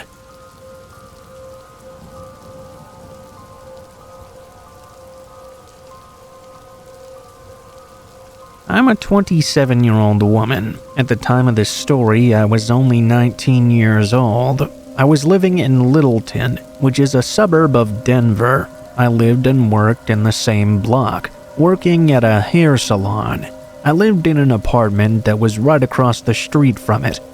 I lived with 4 other people in a studio apartment. Yes, it was chaos, but I was young and dumb, and I worked so much that I was only ever there to sleep, really. While working at the salon, I met people from all walks of life. Most were nice and hard-working like myself. In the plaza where the salon was located, there happened to be an abundance of loiterers, homeless drunks mostly. There was a particular man who I would often see, though. He always smelled like booze, but was nice enough. He was quite the flirt, which was a bit uncomfortable for 19-year-old me. On several different occasions, he'd asked me to come hang out and have a drink with him. I always declined by telling him I had a boyfriend, and for the life of me, I just could not remember the guy's name. For the sake of this story, I'll call him Mark. One afternoon, after getting off work around 4 p.m. or so, I began to make my way across the parking lot to the coffee shop on the other side. I ordered my drink and took it outside to sit and enjoy the sunny weather when out of the corner of my eye, I saw Mark rapidly approaching me with a broad smile on his face. He came up to me and asked me for a lighter. Begrudgingly, I obliged, passing it over. Mark lit up a cigarette and returned the lighter to me as he not so gracefully brushed my arm. A disgusting chill ran up my spine, and I pulled away. I stood up and said it was time for me to go. Mark begged me to come drink with him, and again I refused. After that incident, I didn't see him around for several weeks actually. It was kind of peaceful. He was always lurking around in the plaza for some sorry soul to look his way. One night, I decided to go for a night stroll. I enjoyed night walks around this time of year. Because of the pleasant weather, I would walk around downtown Littleton and loop back to my apartment complex. I was about 10 minutes away from my home when a figure appeared in the alleyway ahead of me. I thought it was nothing at first, since a lot of people were out and about. When I got a closer look, though, I recognized it as Mark. He was swaying this way and that on the sidewalk, nearly falling out into the road several times. This is where I made my first mistake. I should have crossed the road or turned around. Instead, I decided to walk past him, hoping he wouldn't recognize me in his intoxicated state. Unfortunately, he did. Mark got in my way and started smiling that broad smile once again. I sighed, resigning to my fate of having to walk with him for a moment. I asked him how he'd been and if he was having a good day. He said he was, but it would be a whole lot better if he had someone to drink with him. I said I couldn't because I had to work early the next morning. Unfortunately, he was unbothered by this and continued to beg, trying the drunk puppy dog eyes on me. I was slightly uneasy but otherwise unmoved, awkwardly laughing as I tried to scoot my way around him. He held out his arms, though, blocking my path with a serious face. I demanded him to move out of my way so I could return home. For some reason, there seemed to flip a switch within him. He suddenly grabbed my arm tightly. I winced and tried to shake him off, but Mark would not let go. He took another step towards me and grabbed my other arm. I immediately knew from the pain this was going to bruise me. It sent me into fight or flight, and I guess I picked both. I shoved Mark as hard as I could into a bush that was behind him, and then I started sprinting down the sidewalk. I didn't stop until I burst through my apartment door. I dissolved into tears and fell down on the floor. My alarmed roommates tried to comfort me and started asking me questions about what happened. After I got my stuff together, I told them what Mark did. By this time, my boyfriend was in the apartment as well.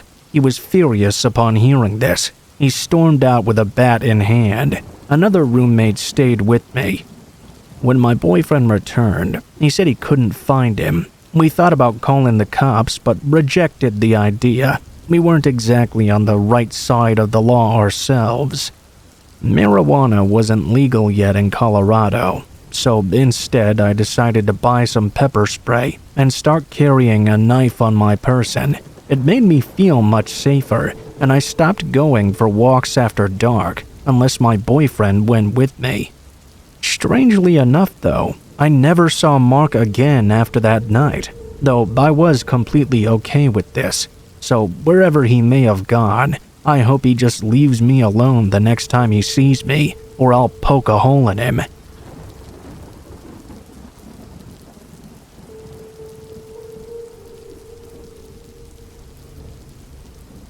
I'm writing this after a lot of contemplating on whether or not I should share it, but I've decided that people should hear my story to be a bit more aware. It's been 6 years since this happened, and even as I'm writing this, I still get paranoid just thinking about it. I'm going to be somewhat vague with the exact details, because to this day I'm still frightened by it.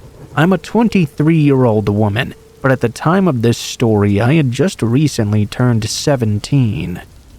I was working as a waitress. After a while of working at that restaurant, they hired this guy on as a cook. We'll call him John. John seemed pretty harmless at first. I was and still am a very nice and friendly person, and I try not to be rude to anyone unless they give me a reason to be. Even then, I try my very best to avoid confrontation. Everyone that worked there was pretty friendly, and we would often joke around and do little pranks on each other. Eventually, John joined in on the work shenanigans as well. I should note that I never flirted or showed any romantic interest in this man. Whenever we joked around, it was always in a group setting as well. It was never just me and him alone. One night at work after closing, I went outside to have a smoke. John was out there as well. We started making some small talk about work. We then got on to the subject of tickets and fines that we had to pay. I told him about a speeding ticket I had gotten a couple of weeks before. I had no idea how I was going to pay for it due to me not making enough with the hours I was working, and because I was still attending high school, I didn't have any time to work more hours. Now, fast forward a few weeks. During this time, we continued to chat and make small talk every now and then. But again, I will say I never flirted with him at all. It was Valentine's Day, and we were slammed with customers. I was on the register trying to cash out a long line that was running out the door. Out of the corner of my eye, I saw John just kinda standing there doing nothing, staring at me. Employees had to use the register to clock in and out, so naturally I thought he had to use the clock. I told them to give me a moment, and I would let him slide in and clock out. Soon, I finished up with the last customer and motioned for John to step up and use the computer. All of a sudden, though, he handed me this big box of chocolates and said Happy Valentine's Day. Then he clocked out and left. I just stood there in confusion. Earlier that night, I had been bitching to a friend of mine about how my boyfriend wouldn't even give me a card for the holiday, and now I'm standing here with a large box of chocolates. Why did he get me this? I thought maybe he'd overheard my conversation from earlier and felt bad for me. Or maybe he really did have a thing for me. Soon I would have the answer to that question. I brushed off the incident, and after that night I didn't see him again for a long while. He was working the morning shift, and they had me working the evening shift. One day I had to go to work right after school though. I decided to just do my hair and makeup in the car in the parking lot right before I went in. As I was finishing up, I saw a car pull up right next to mine. Soon after, I heard someone shouting my name. I looked over, and guess who it was? It was John. He looked very excited. He told me to come over. I got out of my car and made my way over to the passenger side where the window was down. "Hey, John, what's up?" He then told me to get in. I did what any stupid teenage girl would do. I got in the 30-year-old's car. I sat there nervously, palms sweating, as he pulled out a rose. It was one of those artificial ones you'd find at a gas station. He then pulled out a wad of cash like it was a drug deal you'd see in a movie, and shoved the wad into my hand. He told me it was for me. I sat there with my mouth open, struggling to find words. It was even harder making the choice if I should take this or not. I mean, what teenager doesn't want a roll of cash? But I could tell from the look on his face that if I took it, there would be some strings attached. I felt like I sat there for an eternity, but it was only about 5 seconds. I then asked him, "What's this for, John?" He replied, "It's for your speeding ticket. I've been in a lot of trouble with the law before myself, and I don't want to see anything happen to you." The next thought that popped into my head was, what did I have to do for this money? I didn't like the answer I came up with. I sat there for a few more moments until common sense took a hold of my mind. I laid the cash back on his dashboard and said, "Look, man, I appreciate the offer. I really do, but I can't just accept your money. It's my screw-up anyway, and I should be the one to pay for it." After that, I hopped out and went inside. I clocked in. That night was pretty normal. Every so often, I would catch John giving me this weird look, and I sort of felt bad for him. I gave him the benefit of the doubt, thinking maybe he was just lonely and needed a friend. After that, we hung out for a moment outside of work a few times. Looking back, I'm aware that wasn't the smartest choice. John was acting really oddly outside of work, like a person that just gives you really bad vibes in the pit of your stomach. He would make passes at me and I would politely excuse myself. Eventually, even that small hangout time stopped happening altogether. I sent him a short but nice text saying I wasn't interested in any relationships, but he wasn't going to accept that. He would send me endless messages and would often call me numerous times trying to get me to go somewhere with him. Every time he was working the same shift I was, he would give me one of those gas station roses. I would cringe and accept it, because again, I was 17 and avoided confrontation at all costs. He was a 30-year-old man. I tried to ask my boss for working hours where John would not be working. Soon after I started to ignore the texts, he got fired for no call, no show. A month or two had passed by, and I eventually quit myself. I got a new phone number and switched phone companies as well. One night, I was picking up my best friend from her boyfriend's house.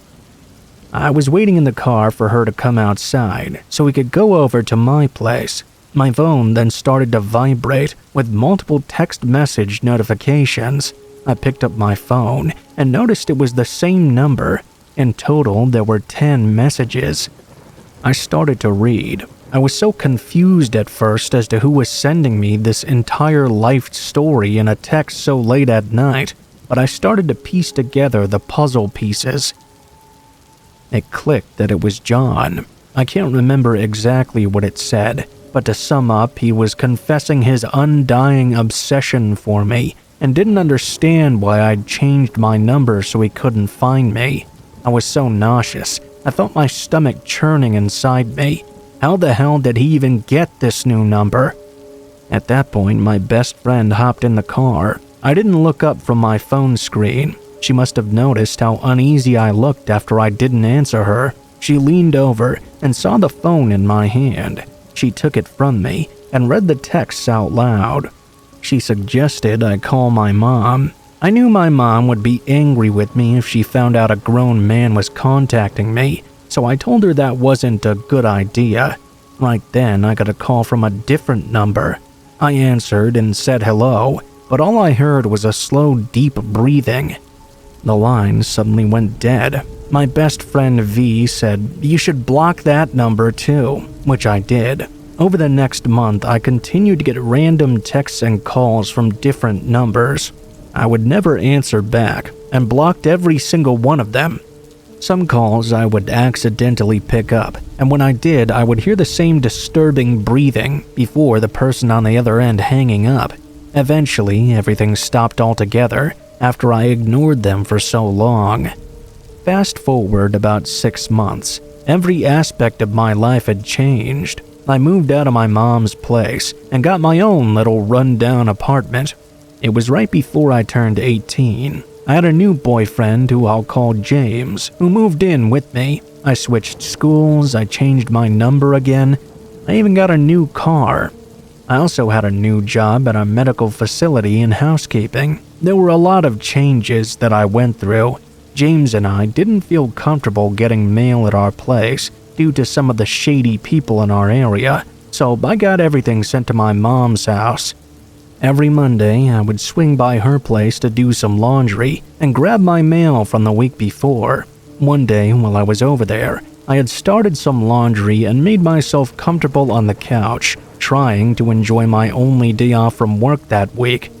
My mom walked in and tossed me my mail and informed me there was a written piece addressed to me. This piqued my interest because who writes personal letters anymore? I skimmed through all the junk, tossing it aside, and eventually found the letter she mentioned. It was a regular white envelope with my name written on it. At this time, I had just turned 18. Once a year, I would get birthday cards from a few out-of-state relatives, but over the years, I'd learned to tell by the handwriting who it was. I didn't recognize this handwriting at all, though. I looked at the return address, and to my surprise, it was the address of the restaurant I used to waitress at. I thought to myself, maybe it was a check I'd never picked up, but then again, I'd gotten paid through direct deposit into a linked student account.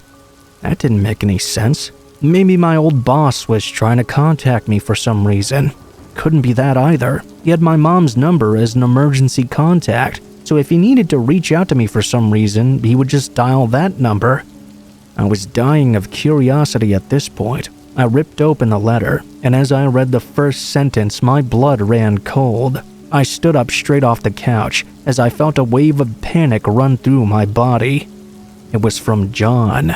The letter was made up of 2 front and back pages. I felt so sick. How the hell did he get my mother's address? The letter stated that he missed me, that he loved me, and he hadn't felt this depressed since his mother died a few years back. He wrote that he wanted to be with me, and he would give me whatever I wanted. A house, a car, even kids. This letter was a combination of desperate, delusional, and disturbing. I was only 18 years old. Did he really think I wanted some 30-year-old guy to give me children? At the bottom of both pages, he left his contact info. But what scared me the most about this stupid little love letter is that there were no postage stamps at all. This guy had driven to my mom's house and shoved it directly in the mailbox himself. Now I'm standing there in tears and frozen in fear. My mom walked up to me and asked me what was wrong. I hadn't realized she was standing there the whole time, watching me read this letter. I feared that she would flip out if she knew the truth. I wiped my eyes and lied. I told her it was an old friend from high school, informing me another friend had passed away. Thinking back on it now, it was pretty far-fetched, but she bought it. I folded up the letter and shoved it in my pocket. I finished up my laundry and left. On my way home, I stopped at a gas station to fill up. As I was waiting for my car to be topped off, I pulled the letter out of my pocket and glanced over it one more time before tearing it up into tiny pieces and throwing it into a trash can. I hoped so desperately that would be the end of it. During the drive home, I kept asking myself over and over, why me? I realized that if he went through the trouble of dropping off a handwritten letter at my mom's house, what else was he capable of? I knew somewhere deep in my gut that he was going to try and confront me if I didn't respond to that letter. I waited about a week to tell James. When I did, he was extremely upset. First at John for pulling a stunt like this, and then at me for waiting so long to tell him something so important. James came to the same conclusion I did. He bought me a baseball bat to keep in the trunk of my car, and a bottle of mace to carry in my purse. Another 2 weeks went by, and things were pretty normal for the most part. I pretty much forgot about John and the nerve-wracking situations he'd put me through. The weekday started off as normal. I got dressed, kissed James goodbye, and picked up some breakfast on my way to school. I attended classes as normal. Keep in mind, when John and I worked together, he was driving a blue car, so that was what usually I would keep an eye out for. I walked out of my school, got in my car, and pulled out of the parking lot. I was on my way to where I worked at the time. I had just hopped onto the interstate and went down one exit. My grandfather lived near my work, and I did have some time to go see him before I started my shift. I was stopped at a traffic light when I glanced into my rearview mirror and saw a red car right behind me. There was a man driving who had sunglasses on and his sun visor pulled down. Even with all that, I could tell this man looked suspiciously like John. I thought to myself, surely I was just being paranoid. John drove a blue car.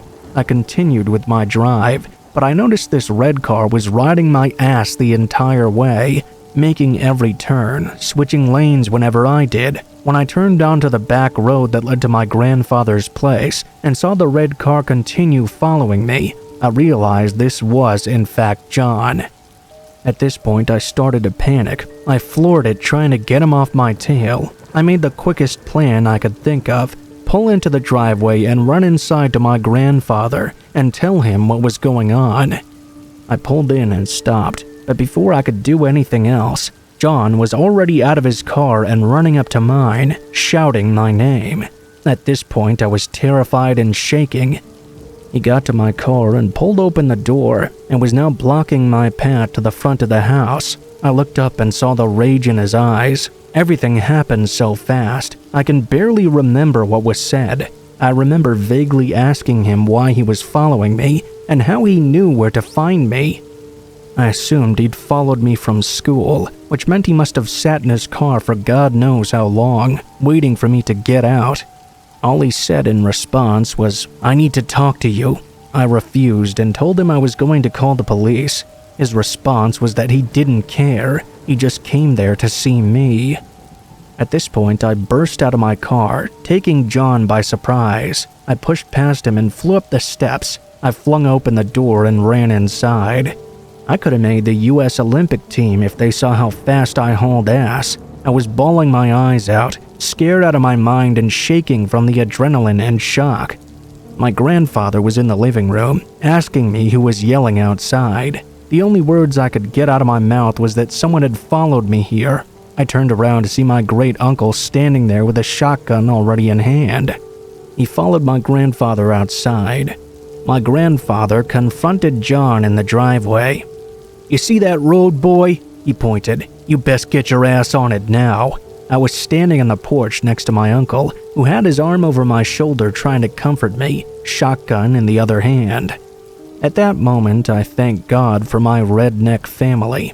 John shot me a horrible look, as if to say this was not yet over, not by a long shot. He then sped off. My grandfather told me he was going to follow me home for the next few days. I also had co-workers walk with me to my car and would have James greet me in the driveway every night.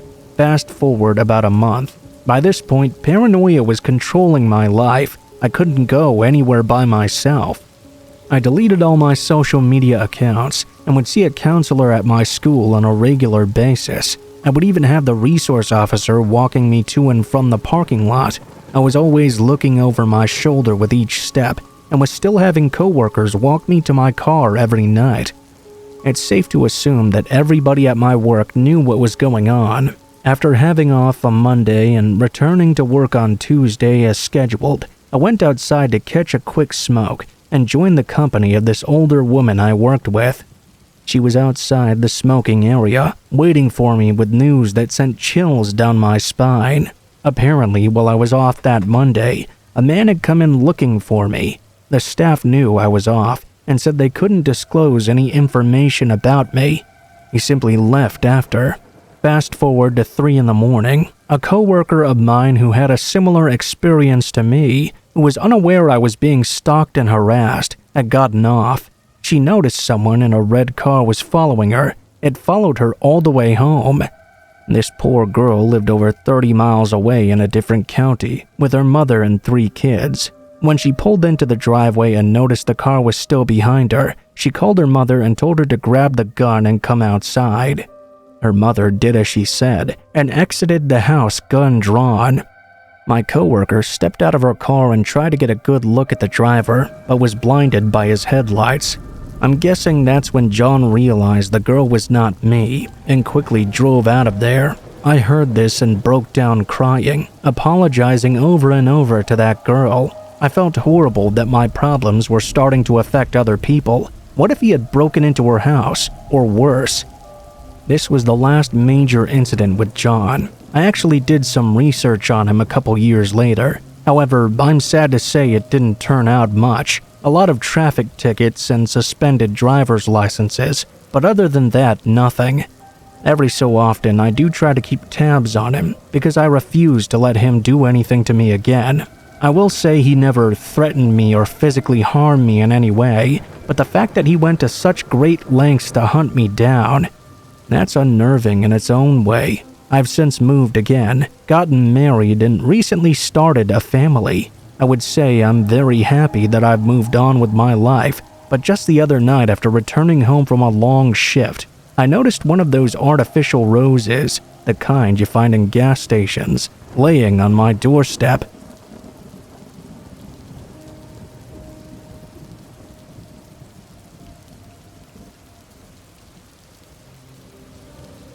This happened to me about 4 years ago. I'm 23 now, so I was 19 at the time this took place.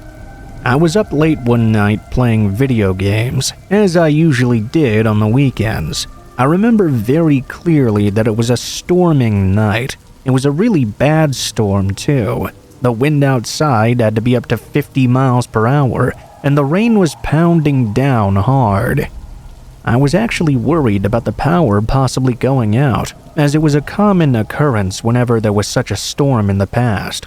After a few hours of playing my game, I began to get somewhat hungry. I made my way into the kitchen to make myself a snack. I live in a mobile home community, so each home sits pretty close to one another. As I was making a sandwich, I heard a few mysterious popping sounds from outside. At first, I assumed it was just thunder, but then I heard a couple of more pops. I looked out the window that was next to the back door, which was facing the direction I'd heard the noises from. I couldn't really see much, other than the dim light emanating from a nearby lamppost. Not able to see anything, and thinking that it was just the storm, I finished up in the kitchen and shut off all the lights. I went back to my gaming. After about 10 minutes though, I could have sworn I was hearing a noise coming from my front door. I had a motion light that would go off at even the slightest movement anywhere near my front porch. I looked out my bedroom window, and I could see the glare of the light coming from my front porch. Having heard the noises and seeing the light now, I knew that someone or something must be out there triggering it. I was home alone, and I was getting a bit creeped out. I made my way through the dark home to the front door. The door had this diamond-shaped window right at the center of it. I crouched down to keep myself out of view and slowly lifted my head to peek out. I couldn't see anything there. I opened the door just a crack and stepped out into the rainy night, but still I could not see anything. I rushed back inside and locked the door behind me. As I was making my way back to my room though, I could see the flashing red and blue lights from a cop car now coming through the window of my back door. I went over and saw at least 3 cars sitting on the road. I wasn't sure exactly what was going on, but I could see 2 officers talking to someone who lived in one of the mobile homes on that street. I watched for a good while until I got bored and went back to my room. It wasn't until the next day that I saw on the news something that scared me to my very core. The noises I heard the night before turned out to be gunshots. According to the police, a drug deal had gone wrong. 2 men had been gunned down and killed execution style. One man was shot in the head, and the other was shot multiple times in the chest while sitting down in a chair. The police had reason to believe this was gang-related. One of the men was identified after a family member reported him missing. The other victim was the owner of the mobile home, who had set up a meeting with the dealers. Needless to say, things went south fast. I came forward to the police after having seen the news reports. I'm completely convinced that what I heard on my porch that night was the man who just killed those 2 men trying to get into my home. I told the police everything, and they also agreed the killer must have been searching for a place to hide. They just happened to choose my home because there were no cars outside. He must have thought nobody was there, but once he heard me walking down the hall towards the door, he must have taken off into the night. I'm not sure what happened after this, or if the man was ever caught, because I never heard back from the police after giving my statement. It scares me to think of what could have happened if that man chose to break open my door, or if I hadn't heard the noises coming from my porch. I could have very well been the next victim. I consider myself very lucky that I never encountered the killer. Always be safe, because you never know who might be out there lurking in the dark.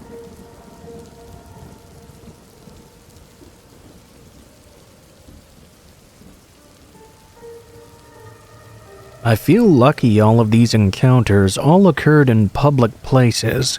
For reference, I'm a woman. I'm 24 and have freckles and naturally red hair. I'm also about 5'7". The first time this man approached me was while I was in a popular downtown bar with my best friend. I saw this man approaching and I was not really interested, so as to not lead him on, I kept my responses short. The conversation went about as follows. His intro line was, "Wow, you have so many freckles. They're in such random places." Well, that's how freckles work. That's how you know you're a real redhead. I'm well aware. He lingered around to ask a couple of more pointless questions until my friend and I managed to get away. My friend and I decided to go to a different bar across the street instead. A little later into the night, we'd settled into this new bar, and we were a little bit drunker. My friend went to the bathroom, leaving me at a high-top table up against the wall. The same man just kind of appeared out of nowhere to my left and put one arm against my table and the other against the wall. I had no way to escape. "Oh, you're the redhead from before." I was extremely uncomfortable, but I figured my friend would be back soon and would be able to help me out of this situation without causing a scene. He asked me several awkward questions, while I secretly texted my friend to hurry back and rescue me from this guy. He then wanted to take a picture of me. I asked why. For the memories. I was still trapped in and was hoping if I complied he would leave me alone, so I let him take a picture while I was fake smiling like a hostage. My friend then reappeared, but was standing by the bar and not approaching the table. I pretended to be drunker than I was. I pushed through the man and rushed over to her, gushing, "Oh my God, you're back! Let's go dance!" I dragged her away to explain the situation. Fast forward about a week or so. My next encounter with this man was at a completely different and very busy bar with some different female friends of mine. I was having a good time when suddenly I looked to my left and I kid you not, this man was just running in my direction, phone outstretched with the picture he'd forced me to take with him on screen. I'd had enough and I was done being polite to save this guy's feelings. As I sat there, now scared, I told him to leave me alone and that he was a real creep. Of course, he did the venomous reply of, "Well, you're an ugly bitch." Anyways, my friends caught on that something was going on here, and as he walked away, they offered to protect me if needed. For months, I thought that was my last interaction with this man, but I was wrong. I've taken it as a warning example of how people's demeanors can change once they've been rejected. And it was chilling. 7 months later, I had nearly forgotten about the prior encounters, and I was casually browsing a drugstore makeup display at night after the gym. I was looking down at a product when my spidey senses started going off. Someone was standing on the other side of the display and staring at me. In my periphery, I looked up, and a man was about 2 feet in front of me. I didn't yet realize it, but it was the same man. He asked me if the drugstore we were in sold chapstick. Well, it is a drugstore. Without fail, every single one sells chapstick. Taken aback, my initial thought was that maybe he assumed I was an employee. I'm sorry, dude, I don't work here." He smiled a slow smile and maintained eye contact. Okay. We both continued shopping until he returned to another aisle I was at in the store. "Hey, I think I've met you before." When I told him I didn't think we had, as I truly did no longer remember him, he began to ask me many questions. "Have you ever been downtown before?" "Well, yeah, everyone has, but not every single weekend." He began to ask me more questions. I was getting a very bad feeling in my stomach. Everything about his body language, demeanor, and the things he was saying started to feel off. He began staring harder and insisted over and over that we would met. He would not let it go. I suggested that lots of people confused me with the redheads they've met before. "I'm sorry, I don't remember meeting you." He stared at me, and after a moment of contemplating, slowly said, "No, I know the redhead I spoke to." I began walking to the register, and when he started to follow me, I finally clicked on who this was. I was afraid of his social unawareness.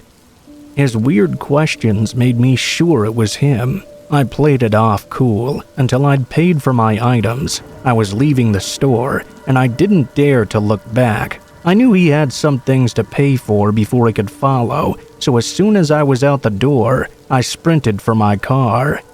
I got in, locked it, and sat there for a moment, stunned as I processed what just happened. I came to my senses and drove to the parking lot exit. I looked back and he was just emerging from the doors of the pharmacy. He was clearly scanning his head back and forth across the dark parking lot, looking for me. I know he saw my car leaving the lot, and since it was at night, few people were at the pharmacy. Clearly, it was me leaving. I took note of the car he was walking to and decided to take an extra long route home to ensure I was not being followed. This route led through a wealthy neighborhood on the far east side of my city, so there's nothing in the way aside from high-end homes. I looped through a roundabout in this neighborhood and saw a car matching his drive straight through. There was no way to know for sure if it was him. However, it was chilling. There was no sign of his car after that. A couple of weekends later was my final encounter. It was St. Patrick's Day and all the bars in town were packed as I've ever seen them. I was in the same bar he'd first approached me in months before, alone. As I was waiting for friends to get through security, he rushed up to me through the crowd and said, "Hey, I know you, from CVS." I had to tell him to leave me alone multiple times. He kept asking why. Did I have a boyfriend or something? I responded by saying it was none of his business and to just leave me alone. It's interesting how many men seem to only take another man's claim to a woman as a no, and not a woman's obvious and direct disinterest. That was the last I saw of him. I'm lucky these encounters were in public. They could have easily turned violent. I wrote this hoping to show other people that being assertive and at times rude is completely okay and sometimes necessary to protect yourself, especially some men do not take no for an answer. To this day, it baffles me why he would try so hard to make me remember him after he called me an ugly bitch. Anyway, stay vigilant, ladies.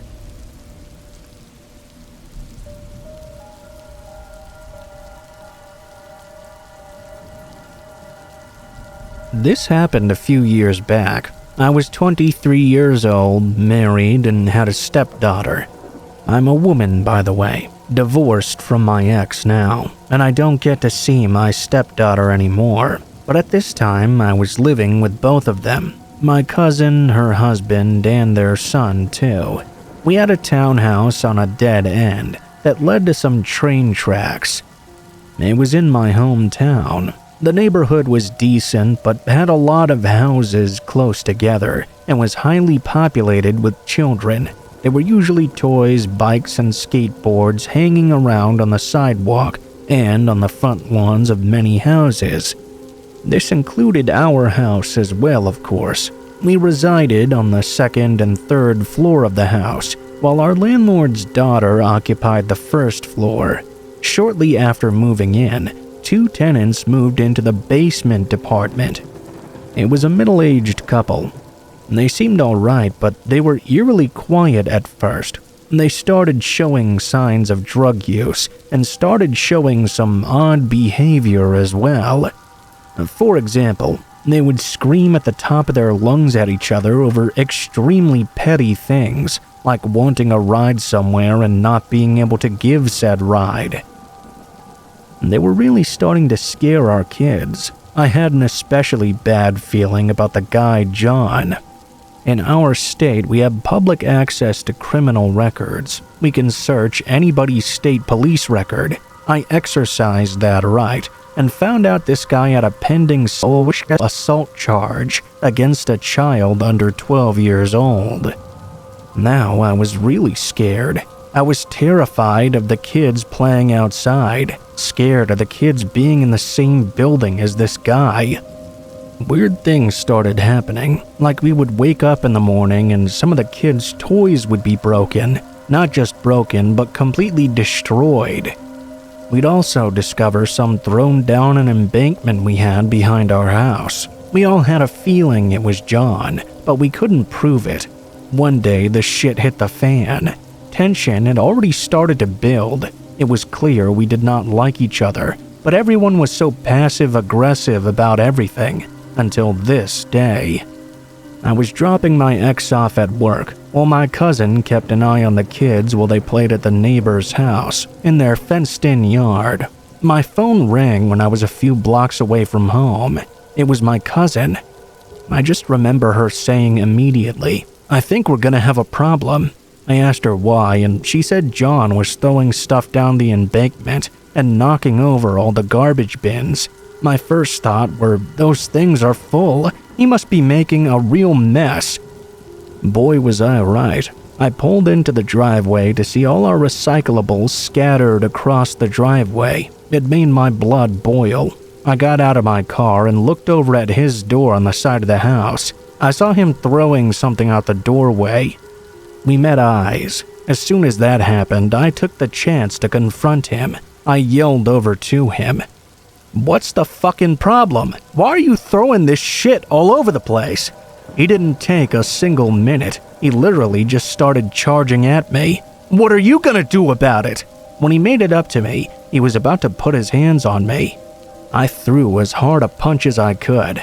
I punched the 6'5" man right in his face. It didn't exactly drop him, but he was clearly surprised and knocked down. He fell backward and kind of bumped into his van. He fell onto his ass right in front of it. To put things in perspective, I'm 5'8". At the time, I had some extra weight on me, so I wasn't a tiny, helpless little girl or anything. After this, he got up with a vengeance and threw punch after punch at me. I threw a flurry of punches in return. I threw so many my arms started to get weak and felt like spaghetti. I couldn't see a thing. I could hear my stepdaughter screaming and my cousin yelling for help from the upstairs window. I wiped my eyes, and to my surprise, I saw other neighbors restraining John. He was still trying to attack me even while being restrained. I was bleeding badly. I didn't realize it right away, but my nose was broken. My cousin was standing in my front yard with a metal chair over her head, and my stepdaughter was taken inside with my other neighbor's kids. John was screaming at me. I was screaming back at him, calling him a diddler, and telling him that nobody wants him here. It felt like a segment of Jerry Springer or something. I ran upstairs to look for my cousin's husband. He was in the window calling the police. When I realized he was useless, I headed back out. John was gone. He took off. The rescue and police arrived, where I was questioned and then taken to the hospital. I was released soon after, and was about to head up to pick up my ex, who didn't even know what had happened yet.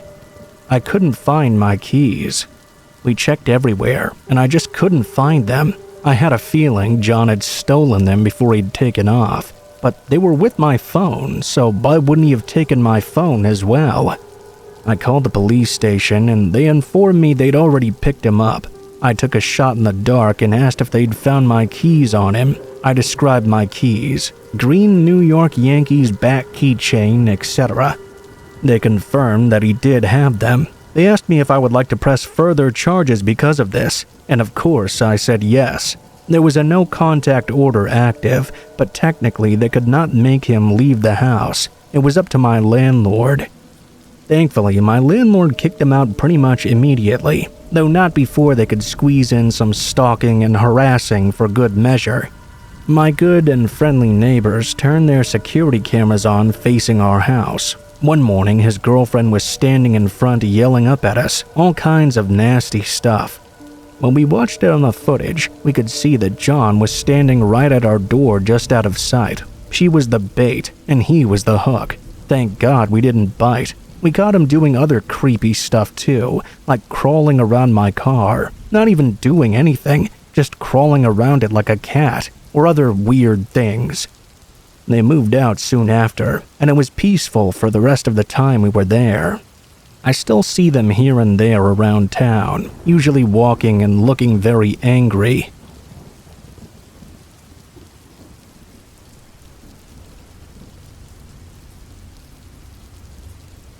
This happened on a trip a few years ago.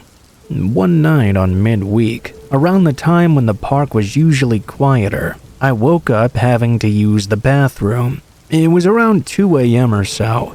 I left the trailer to go to the comfort stations. The site was one of those corner sites, so there's a really short trail in the back of the site that goes through the woods before you get to the lights where the washroom is. You can technically go around the front, but I figured I would just cut through here like I usually did to save time. I was tired. As I was passing through the middle of the trail, though, I heard a light noise that sounded like it was right beside me.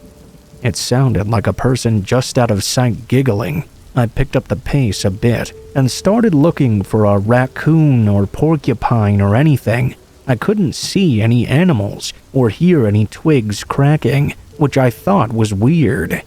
There was no signs of a person out there either.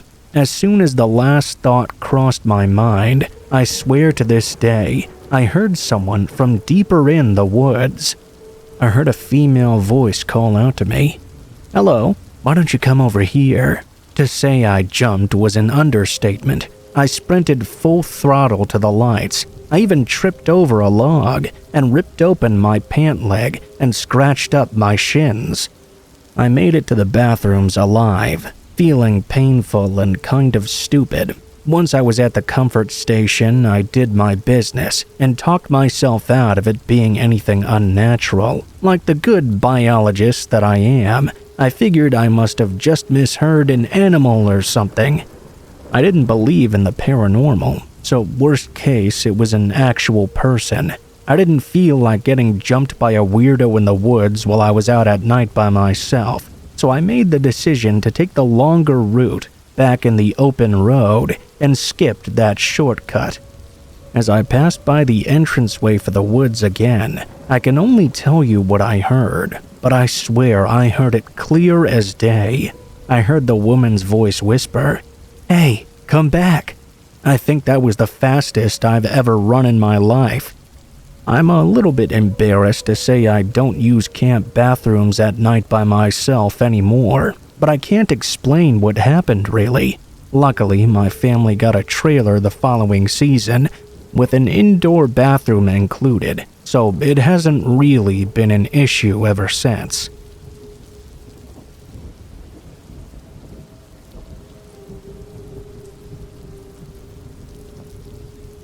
This happened quite recently. It was midnight. I was at the train station waiting for my train to arrive when I noticed a very tall man walking my way.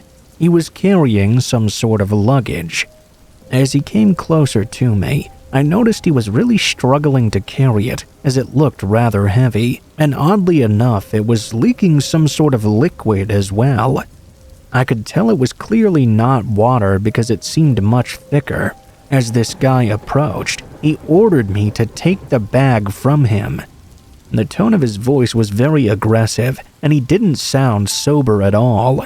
Taking a closer look at the man, I noticed he was covered in dirt all the way up to his face and had cuts all on his forearms. Struck for words and in a panic, I started to quickly walk away from him. My train began to arrive, and the man continued to follow me, calling out things I couldn't quite understand.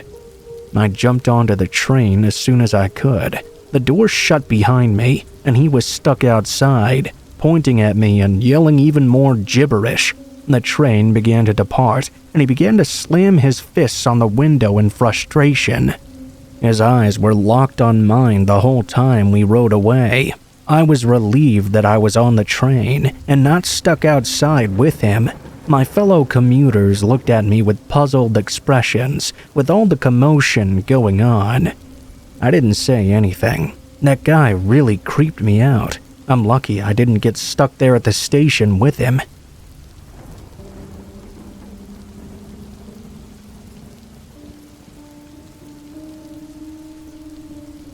This story happened years ago when I was still in high school. During that time, I was pretty busy. I went to school 5 days a week, then worked a part-time job at a nearby restaurant as well. One time in the winter, I had heard all week that a big snowstorm was coming in, and it was supposed to hit in the afternoon. That was not good, because I had work after school until 8 p.m. Luckily though, the snow held up a bit. It started just towards the end of my shift. As I was driving home, it really started to intensify. I was able to make it home safely. Then it really started coming down. After I made it home and was safely inside, I started to do some of my homework. I then went into my bedroom to play some video games and relax. It was a Friday night, so I had no school the next day, and I also didn't have to work either. My parents had gone to bed at probably around 10 or 11, but I wasn't planning on going to bed for a while. My bedroom was on the front side of the house, and across and down the hallway a little bit from my parents. Usually I had my windows covered up, but on this night I left the cover half open. I enjoyed seeing the snow fall outside and found it to be very relaxing.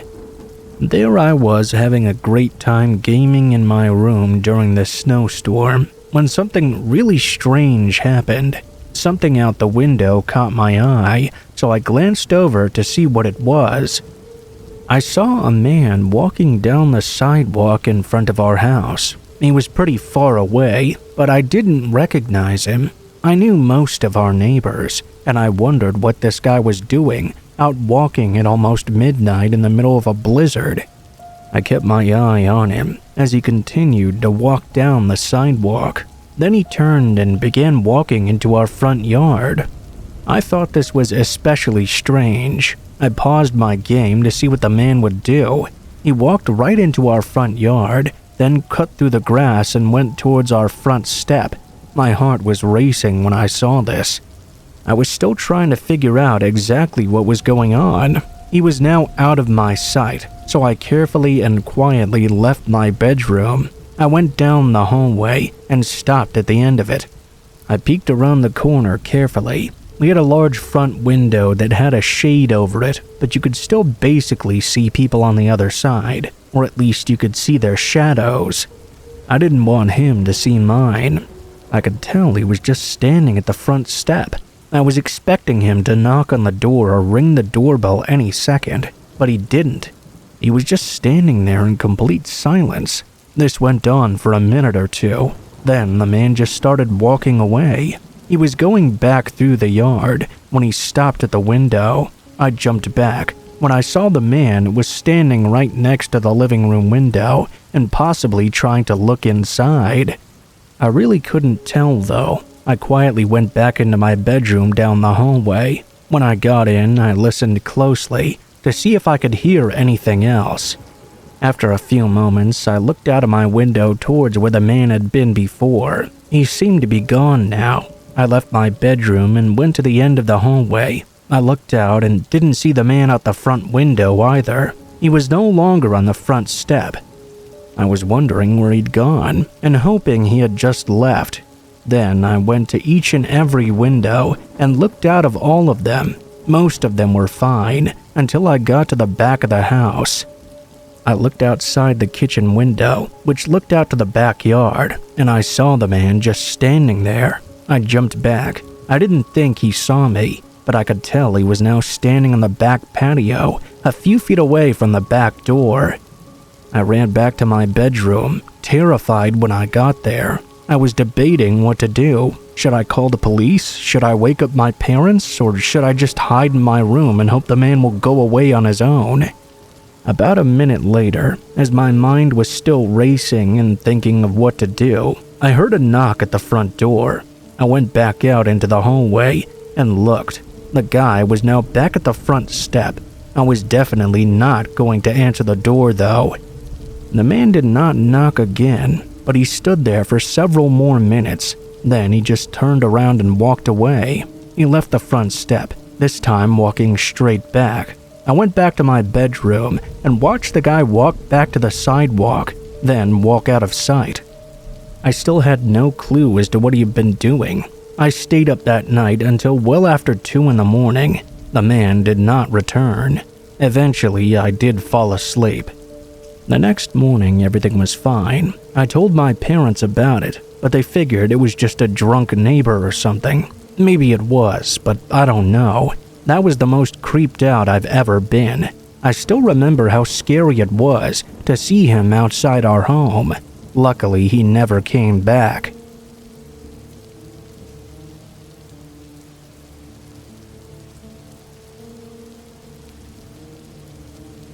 This week has been quite hectic. My 3 kids have the flu. Oldest was first, then my younger 2 caught it as well.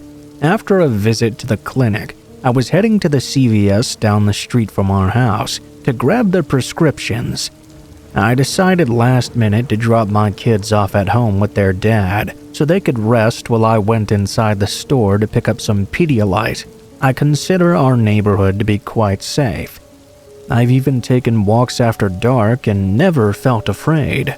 Most of our neighbors are older folks who have lived there for over a decade. When I pulled up to the CVS, I parked on the side parallel to our street. It's darker on that side, but the entrance is right around the corner and well lit. There was a man standing outside. He walked in front of my car, and I could hear him saying something. My music was kind of loud though, so I figured he was on his phone or something. No real red flags yet. My husband called me as the man walked back towards the corner adjacent to the entrance. I got out of my car still on the phone, telling my husband, yeah, kiddos have the flu, I'm picking up the medicine, etc. To my surprise, in a very pleasant voice, the man then called out to me, "Hey, I got a question for you. You know where Main Street is?" I was assuming he was asking for directions or the location of something. I told him I do. I was still holding my phone to my ear. It was a bright pink case, so I'm sure he could see it. Now the man was standing directly in front of me. There was a pillar and a trash can behind him. Around the corner was a propane cage and a red box against the store's wall. Getting past him would put me in arm's reach. Next, he asked for a ride there, to a homeless shelter. It's very cold outside, and he said he didn't want to freeze during the night. I did empathize with him, but I told him I couldn't at the moment. Instead, I offered to buy him some protective gear, some gloves, and a heavy blanket. Maybe help him ask an employee in the store if they could assist him in finding a ride. Sweet baby Jesus. The guy's face instantly changed to pure rage, then switched back to pleasant, like it never happened.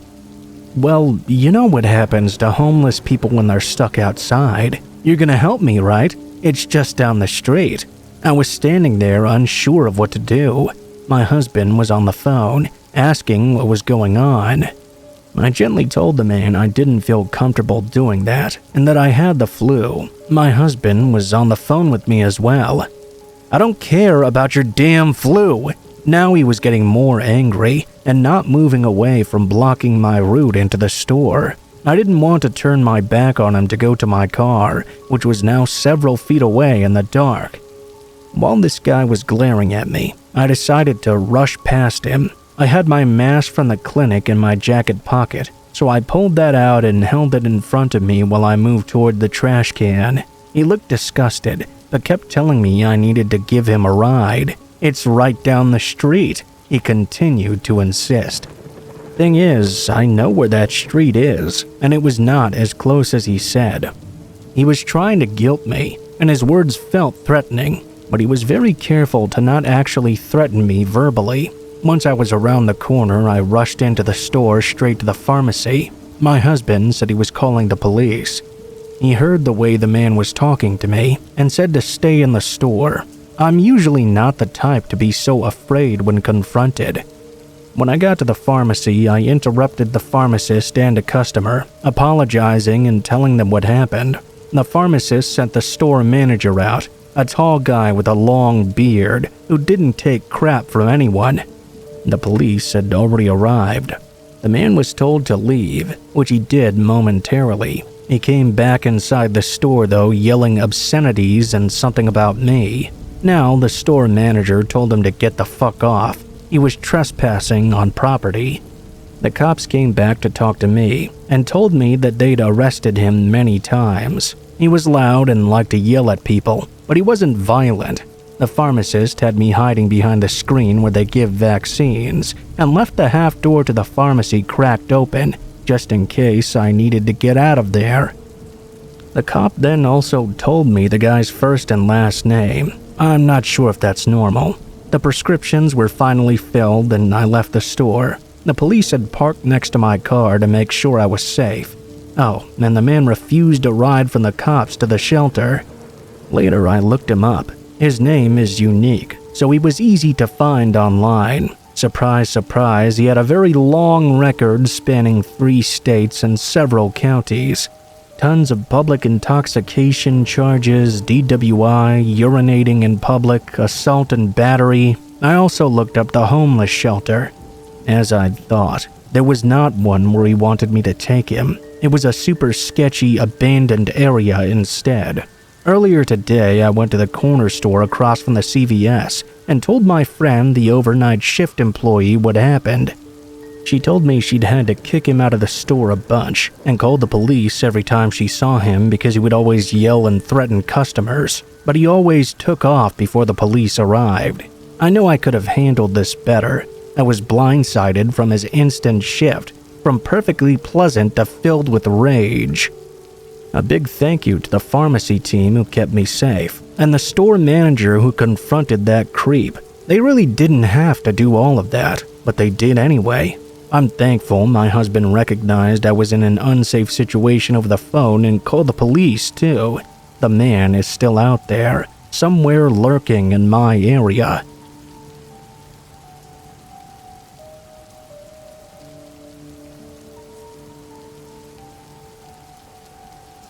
I'm a 21-year-old girl taking her first backpacking trip around the world.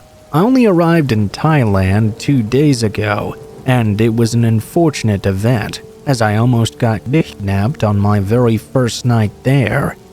I went to Bangla Road, which is quite well known, and had a few beers at a bar there. I then went to the popular club Illusion. I was having a good time, dancing and meeting new people. In the club, I only had 3 drinks, some tequila and a bunch of orange juice, really. At some point, I realized I was a lot more drunk than I should have been. I don't know if it was spiked, but I was dumb and had my drink on the table next to me while I was dancing, and it was very crowded, so it very easily could have been. In total, over the span of several hours, I'd only had 2 beers and a couple tequilas. That was usually an okay amount for me to still be aware. I went to the bathroom and felt very intoxicated. I vomited. Upon leaving the restroom, a man who I didn't know immediately grabbed my arm. He seemed young. I asked him what he was doing. He said he would help me down the stairs. After we got down the road, he dragged me down an alleyway and shoved me into his car. I was beginning to get really scared at this point. I didn't understand how I'd gotten into such a bad situation so quickly. I'm very small and not very strong, so it was easy for him to take control of me. He started driving, and I kept telling him to stop and let me out. "Don't worry, I'm taking you somewhere safe." The way he said it was so scary. I had maps open and could see we were driving out of Patong. Finally, after some time, I started screaming that I would throw up all over him and his car if he didn't pull over right now. This seemed to really annoy him, and he pulled over soon after. The second he stopped the car, I jumped out and ran down the street. Luckily, a motorbike taxi saw this and stopped and asked if I needed a lift. I jumped on and told him where my hotel was. I could see the man running down the road after me as we sped away on that bike.